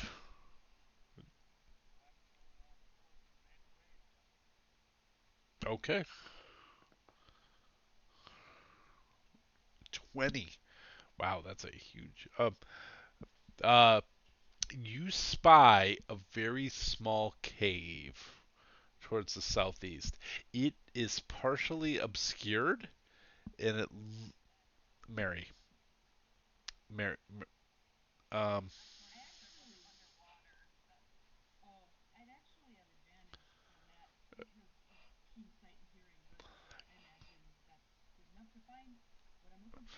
yeah, it is. I mean, I don't know that I don't know that I would tell you more if you had more than a 20. Um, you find a small, and it looks like it's been obscured. And with a 20, I'm even going to say it looks like it's been obscured by humanoid hands. Um, so you're fairly confident that what you spy here is a small tunnel, almost directly underneath the bridge that leads to the south, directly south.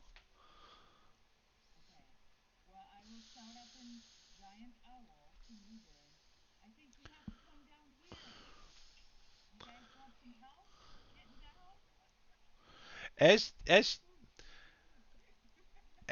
as you are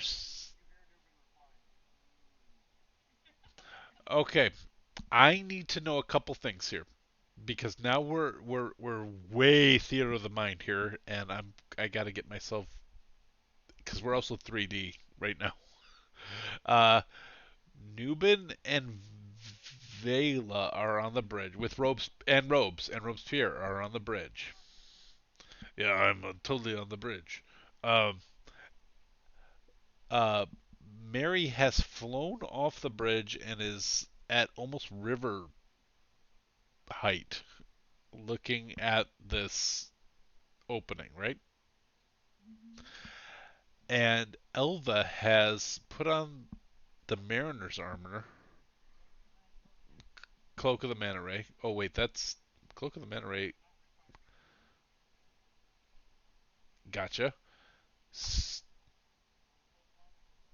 Okay, so you jump in the water, and you are immediately swarmed. So I'm going to need initiative.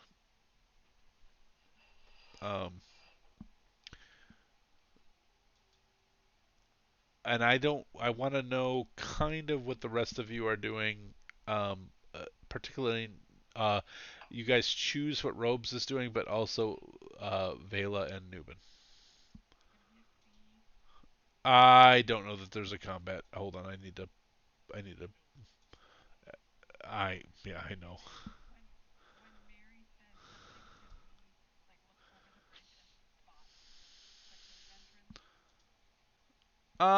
You can do so at a regular perception check, and it'll be a kind of a high DC unless like Mary's like hooting or something, you know. Oh, you were okay, okay. Oh, okay. Oh, I missed that. I missed that. Okay. Yeah, then you get.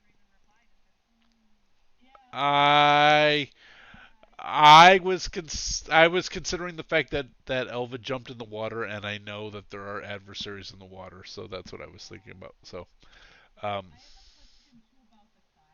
yep.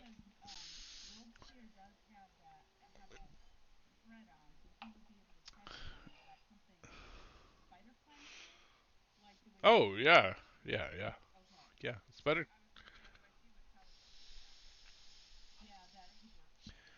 but I think I well, if spider climb is something he can just do at will with when he's wearing a thread. So, um, no, no, no, no, no. There's nothing, nothing unnatural about the actual cavern itself. So yeah, he should. Oh, yeah, yeah. No, it's right beneath the the bridge, and so it's a tunnel. So he'd be able to walk along the wall. Um, I get what you're saying because like it's hard to know whether or not it's like a straight like. But the river has carved down, so to the southwest and to the northeast, there's actual full on 50 feet like carved out cavern with water running through it. And so when you look left and right as you're standing on this bridge, you can see cavern. And that's how you're able to fly down and underneath the bridge. And then um, it's not like there's like just nothing like a, a stone wall and water running underneath it. It's actually been slowly been digging lower and lower and lower, and so there's quite a bit of air um, to the left and right, and so the bridge actually is spanning. If you were to walk across the bridge, you could fall off into the water again. Uh, does that make sense? Am I describing this in a way that helps? I'm not sure. I'm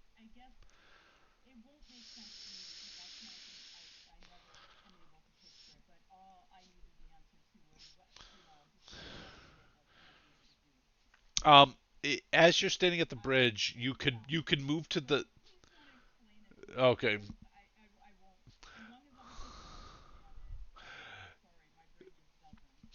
I will say it this way: look at the Svartjet River on this map, and where that Svartjet River is open air above the water.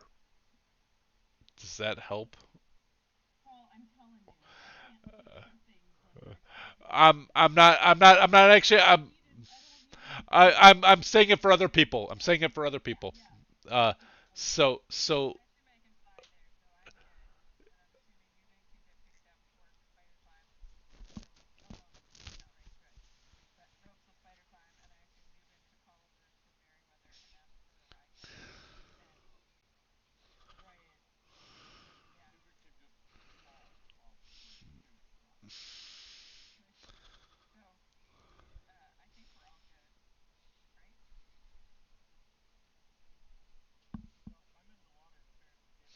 yeah, Yeah, sorry, I didn't start the encounter. All right. So I started explaining geography and I stopped getting the monsters ready. My fault.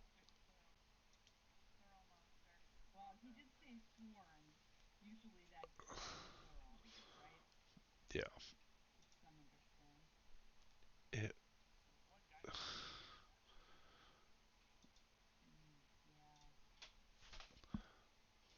what did I use for this? Because the monster I'm looking for doesn't actually exist in 5e, but it did in 1e. So I'm just gonna use these guys. Okay.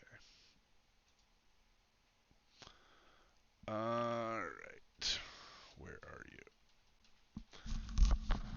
All right. So as you drop into the water, like for a couple seconds as you're moving towards where Mary's heading, everything's cool. But within not too long afterwards, you get nosed, and then there's a bite.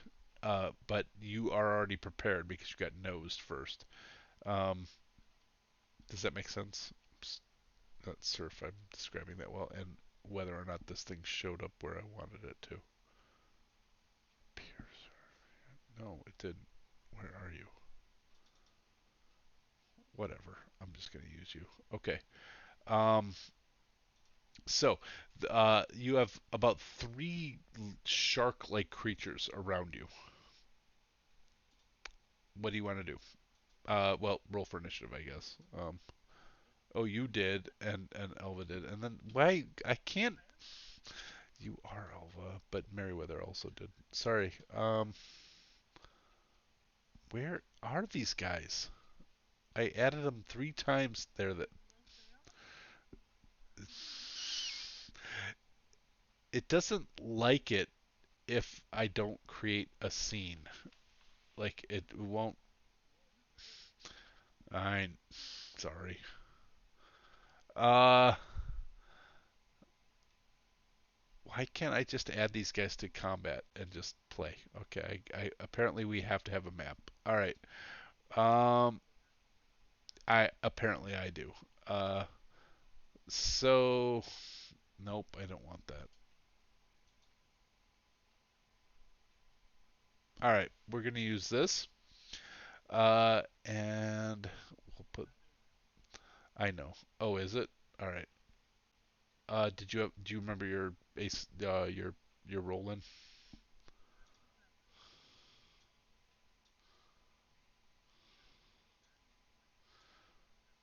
Okay. All right. I'm gonna add you guys in here, and then I'm gonna tell you what I'm doing here because it's weird. Sorry. I'm improvising. Uh, Alva, can you see you? All right. And then Mary, are you in the water or are you above the water? Okay.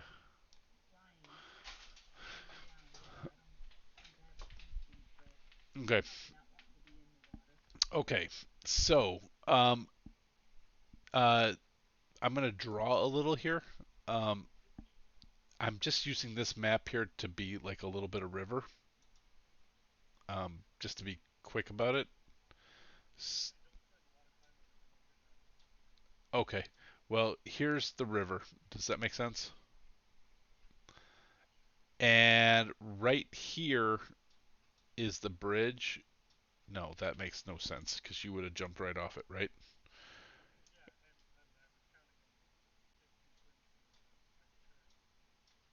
All right. So I'm gonna move you over to here.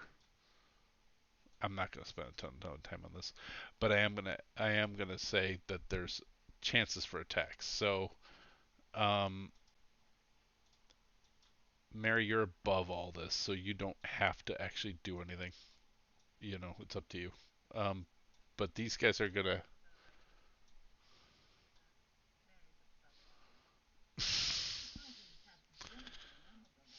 All right. Uh, and Like honestly, this could go super crazy. Whoa, what happened? I don't know what happened. I'm assuming Ed did something.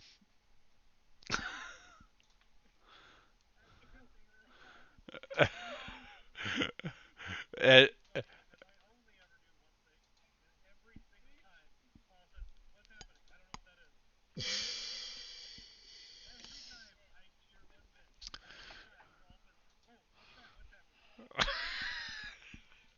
I'm not a smart man. Um, I'm not. All right. Also, when we're playing this game, I drink a lot of wine. um, all all right, all right, all right. So right here is the opening. I would think that Elva would have jumped, but there is Jesus Christ, Ed. Anyway, so this guy, I gotta add these. Yeah, happy birthday, Ed. Yeah, you are. All right. So, uh, you, you had a what, 22. So I'll just add you to the combat and give you a 22. Reroll initiative. Update. No, I want to just update. Update 22. Not 11. No, no, no, you're fine. Uh, and then what did Mary have? 19, did you say? Okay. And update command 19. All right. And then, so you guys, man, this is nothing. All right. Well, you guys, yeah, you're right, Ed. I shouldn't have spent any fucking time on this.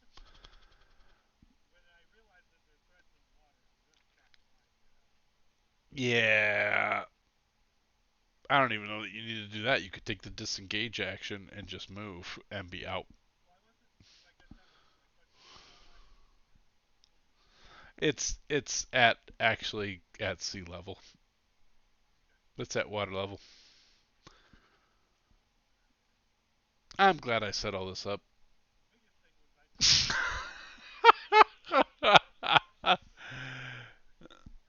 Yeah, no, I get what you did, and I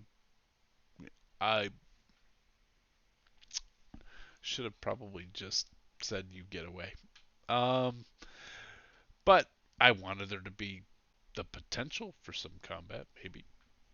I don't know. But you guys end up in the tertiary because there's no way. I mean, and Robin's never possibly going to get hit. So, uh, you guys actually no, you're flying above. I mean, I guess a shark could try to dolphin out and get you, but they're not gonna. They're oh right. Oh, sorry. Merryweather. Sorry.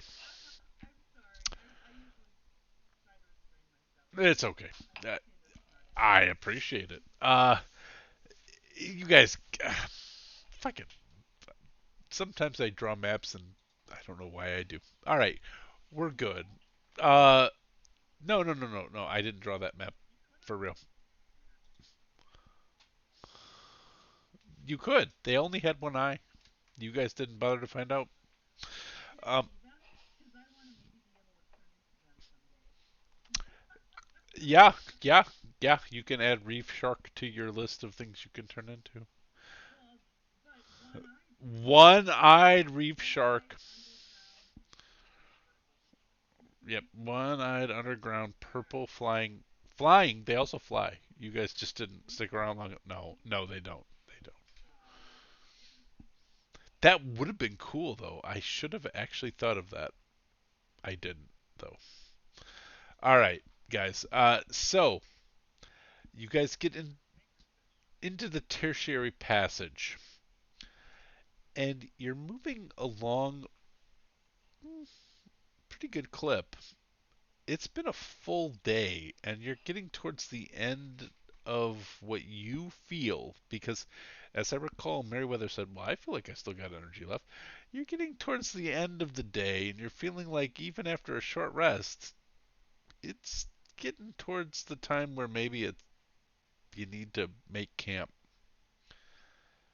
When you hear a whistle,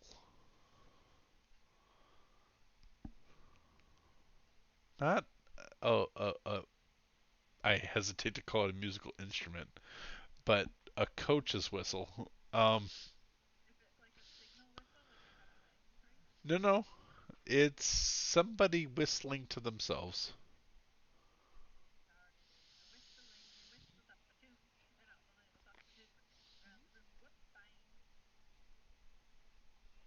I have, I don't know what that was at all, but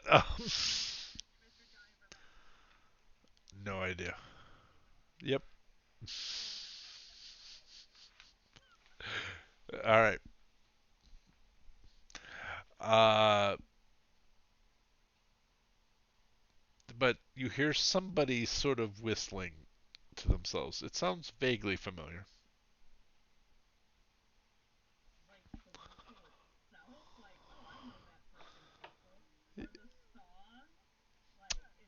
It's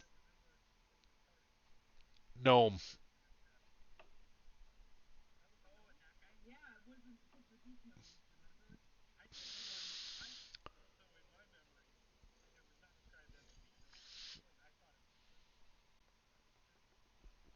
It was a surface gnome. Is how my notes. Right. No.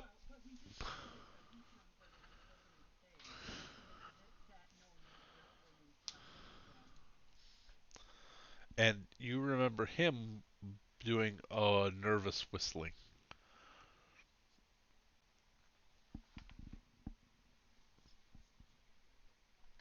How in this case though, in this case, hold on, before you do that, let me give you all the information with a maybe 6 seconds just a turn's worth of pause. He's coming towards you. You're not catching up on him.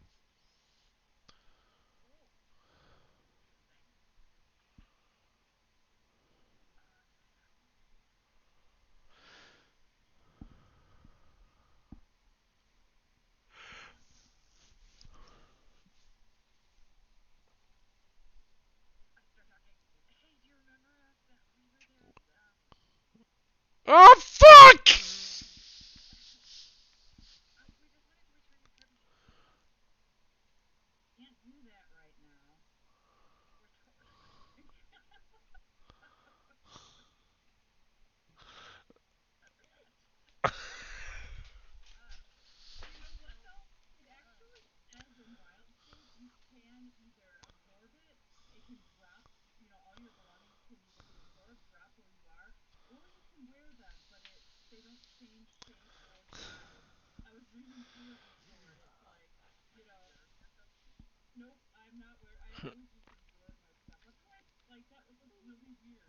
Yeah.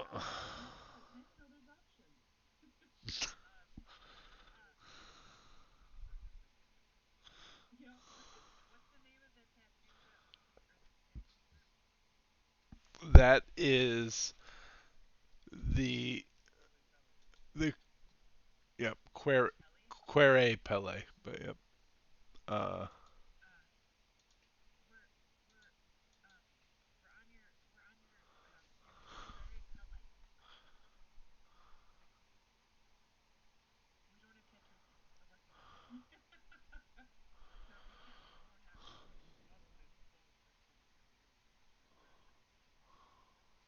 yep.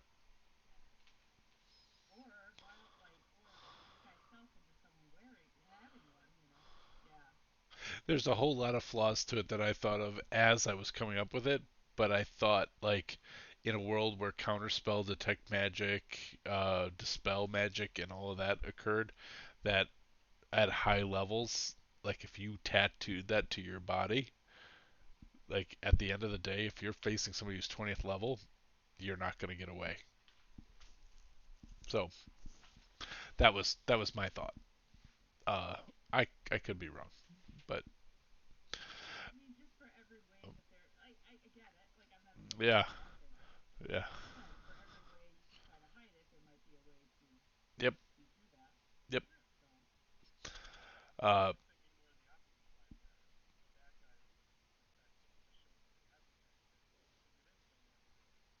yep, and that was what his point was. Is it's not perfect, and that if you see it, you don't know that it's trustworthy. But if you have it, you can't actually disavow it. That was what I was trying to say. But um, the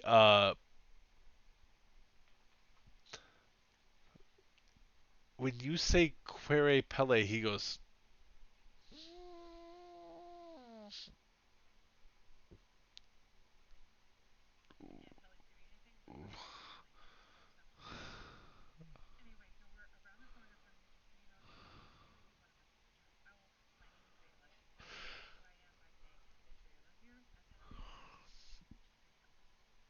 That's not verification.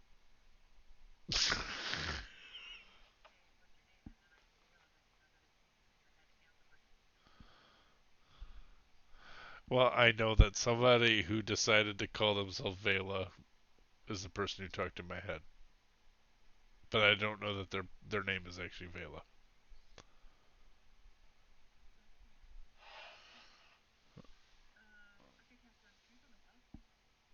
Mm-hmm.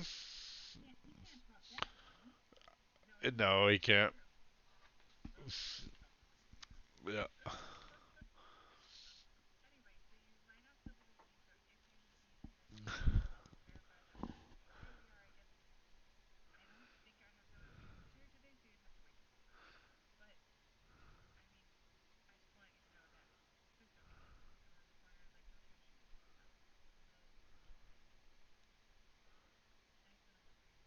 Make a perception check.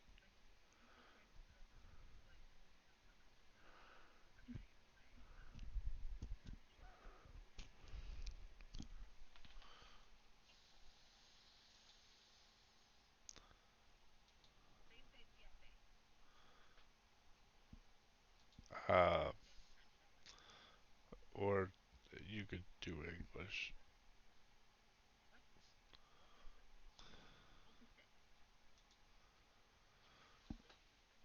Won't set. Won't set is correct. Um, but uh, he has turned around and is moving in the opposite direction at speed.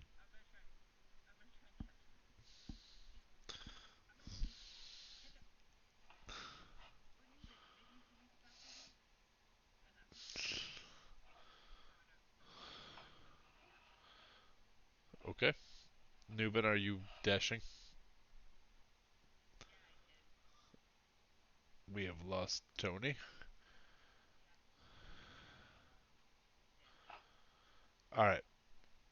So I will say that Newbin could catch him. You might even with 35, uh, because he has a cart with a horse. Um, so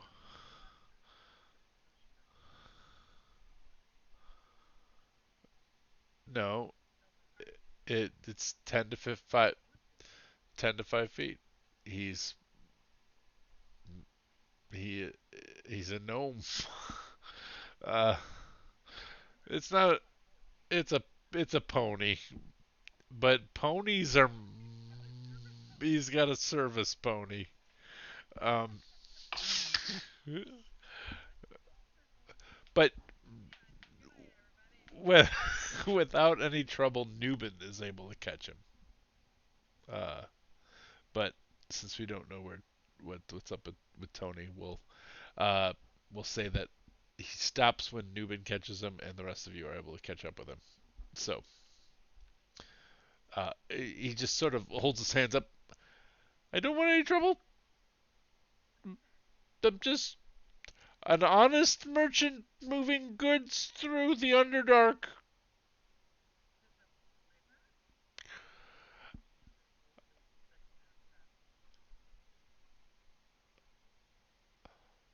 It's a shortcut. It's not a shortcut. It's convenient.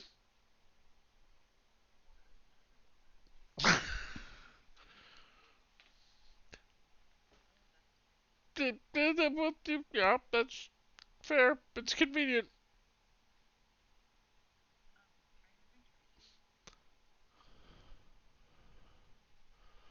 Damn, that's blunt.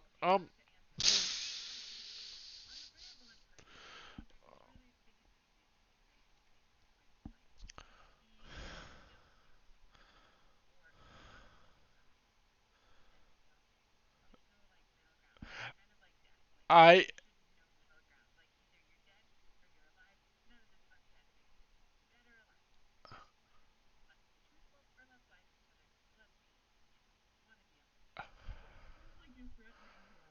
yeah yeah. He's he's the owl. The owl can tell he's pissed his pants now. um, yeah, he's. I don't really wish to become undead or dead right now. I don't know where you're going with this. I don't know where you're going with this. Are you going to kill me?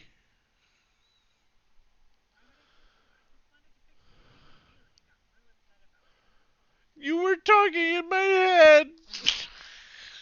That's not normal. There people. I I don't live here.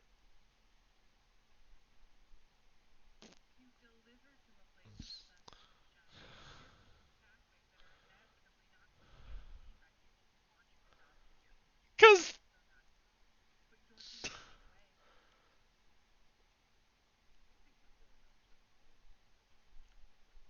yeah, you're talking at me like you make sense, but you don't make sense. Like, yeah, I'm just doing. Life doesn't make sense. And why are you? Why do you keep like pestering me? What do you want? What do you want? What do you want from me?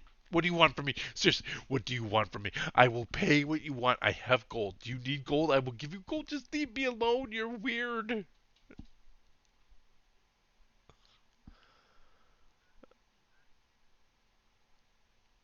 Okay.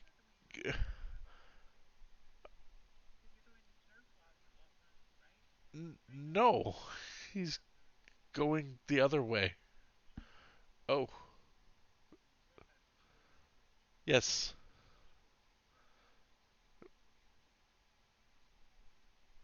That is good information. Thank you.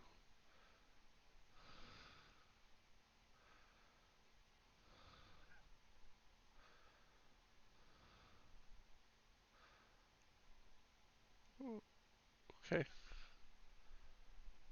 Okay. Um, how large of a drow force? Like, would. Okay. Alright then. You haven't killed me yet.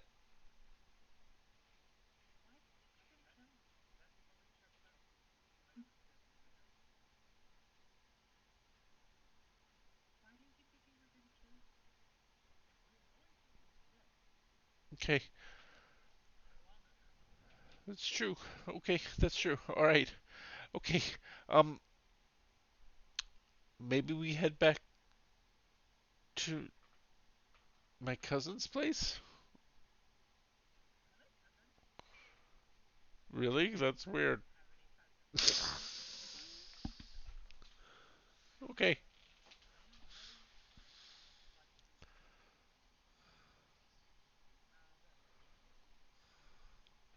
I don't know that there's a separate way to go. Um,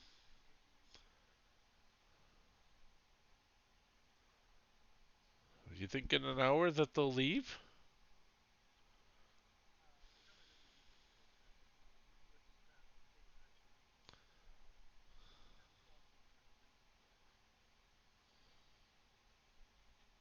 All right. That seems fair. You've dealt with me fairly, although, and he gives a really big eye towards Vela, a little creepily. You could not talk in my head for starters, but you've dealt with me. It's a little different. It's a little. It's no. It's a little different because I can't talk back. That's one way. That's like one-way communication without consent.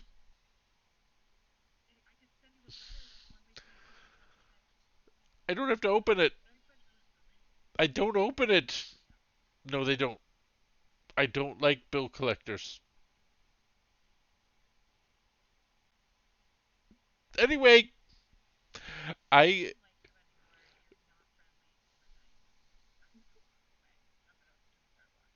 okay. Well, um, you did do right by me, so here's a here's a. I don't know if you end up in my cousin's village and he hands you, you already have one. It's a trebuchet, and he will hand it over. Yeah, yeah, but he'll hand it to Elva, and he'll say, "If you show them this, you'll know that they spoke with courage." That's me. I'm courage. Um. Oh no.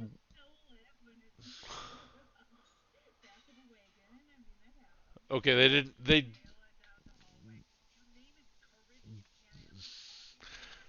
They didn't hear. They didn't hear. Obviously, they didn't hear Merriweather because no, but Newman did. But yep, he does not. So he didn't. He owl, a giant owl. But he will hand over the trebuchet and say, uh, but they know that I made this one special. And then he'll like take a little um it's like a bent pick thing, and he'll carve initials into it. And he goes, he'll know this wasn't given by duress, and that will maybe gain you some help if you need it down the road. But if you don't, more power to you. But I appreciate your advice and your assistance as I move on.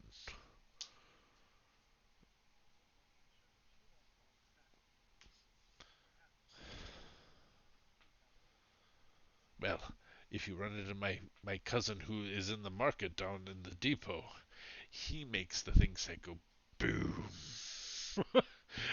And if you cross paths with him, you best be careful. um, yep. But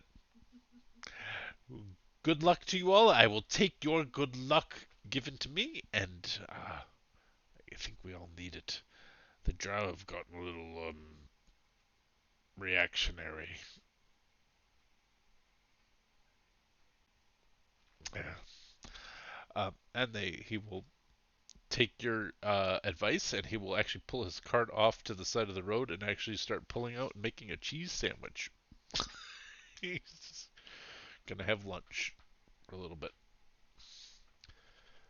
My name is Courage because I make this track. It is not for people who make trebuchets.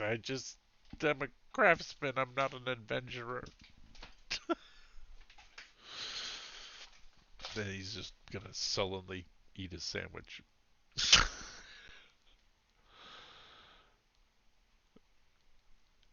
What do you guys wish to do? Continue on. Okay.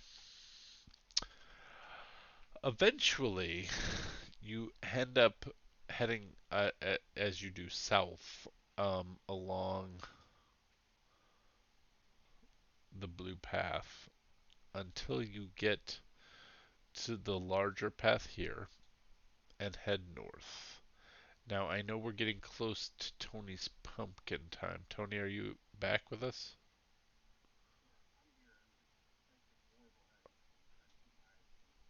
Okay. Um, do we want to call it for tonight? Okay.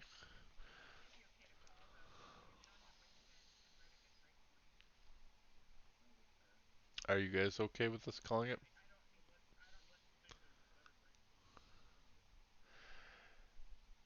Not in the next 20. But I will bring us to the next point so we pick up right at the Svartjet River, okay? Because otherwise it's going to be a lot of like, you know, calls for random encounters. I don't want to do that. So we're going to pick up here. I'm going to shift ping here. Um, and this. Oh, oh, oh. Sorry. Activate. All right. We're going to pick up here. You guys got it? Everybody? Right at. Yep. Yeah. By the way, at some point you guys would have had like there's no way Mary would have been able to maintain that wild shape all that time. So at some point I'm gonna tell you guys go ahead and take a long rest. I'm gonna hand wave that because I yeah you could have, but it was 5 hours here. That would have been 7 o'clock. Five, 8, 9, 10, 11. Wasn't it? Oh no, you guys did 5 miles, and you guys did an hour. Okay, five, 10. Moving fast. It was two hours normal. So if you guys move normal, 1 hour, 2 hours, 3 hours, 4 hours. Yeah, like right here. Yeah, sorry. Right here, with you guys moving at a normal speed, is where you would like you can push it and get to the river, or you guys could have camped. I'll leave that to you guys. Your choice. That'll actually set.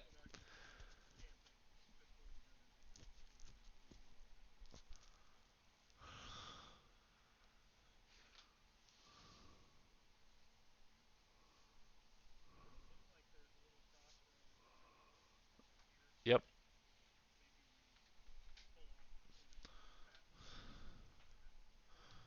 Okay. The least traveled would obviously be the tertiary. Not obviously, but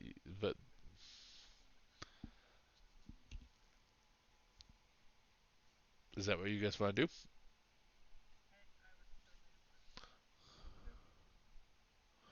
All right. Everybody can take. Well, let's roll a d12. I won't roll it this time. One of you guys roll a d12. If it's a one, we'll have an encounter where we begin next session with that encounter. Otherwise, we will pick up. Nope. Okay. So there's no encounter, and you guys have the benefits of a long rest.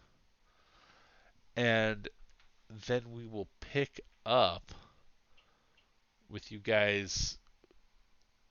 If I say at a strong pace, you guys do 3 miles in an hour. I'm gonna say you guys get to hear it about like early morning, but early to mid morning the next day. Does that make sense? Okay. And what you guys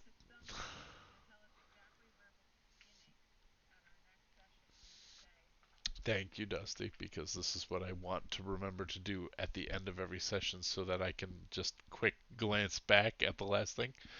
What you guys did was you left the radial depot. You met two revolutionaries who gave you some insight into the political goings on of the Drow Empire right now. You are aware you did meet a false revolutionary. You are aware that the ruling house right now, the one that has coalesced power around itself to to return a Lolth worship cult to power, is Islesvers. Eilsvers. Uh, is the house that is in charge right now.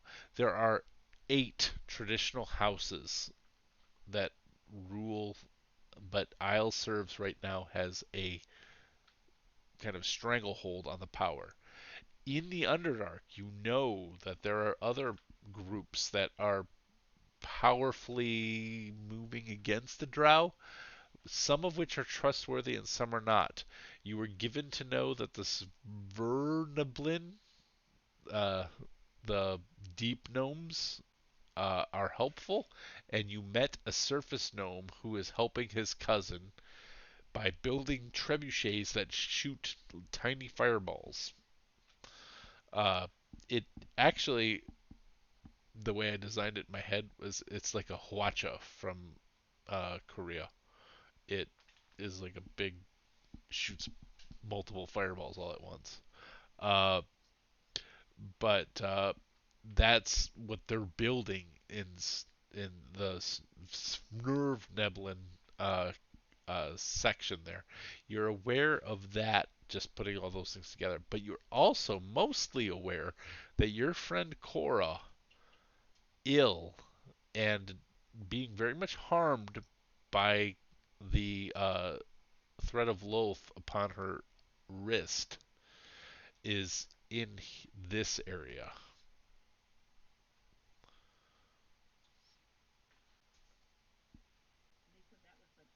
That's the Temple of the Kuatoa.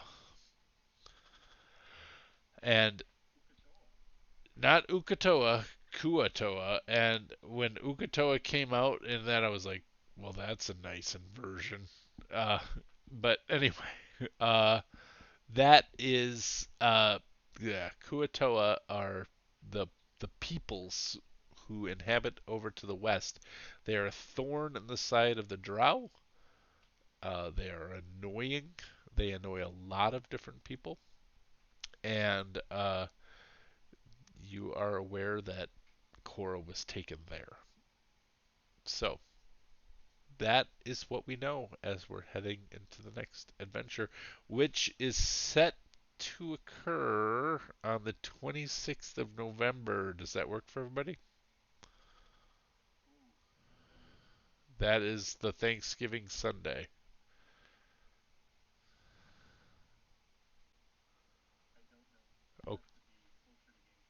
Okay, we'll find out when we get closer to game time. Otherwise, here on the Role Play Give channel, we have the Warbler Brothers tomorrow night. We're doing some downtime activities. We're starting at 7:30. We're planning tomorrow night, Central Time. Uh, I I assume shenanigans will ensue. It is my hope sometime this week that we'll have a new Navishla interview uh, for a new player, and that will hopefully add some lore to the deck. And then uh, next Sunday we have Ed running Esper Genesis in the morning. Is that right? That's the plan. I think it's I think that's our session one. We did our session 0 2 weeks ago and or a week ago. No, yeah, we did character creation last week, and we'll be playing the game, right? Yeah, all right. We'll be doing some D&D in space is really what we're talking about. Uh, in space in a week. Uh, and then after that, I hope we have a Donna Camp session Monday after that. Uh, here's hoping. So until then, roll some dice, play some games, and give time or treasure to causes that are meaningful for you. Have a good night, y'all. Cheers.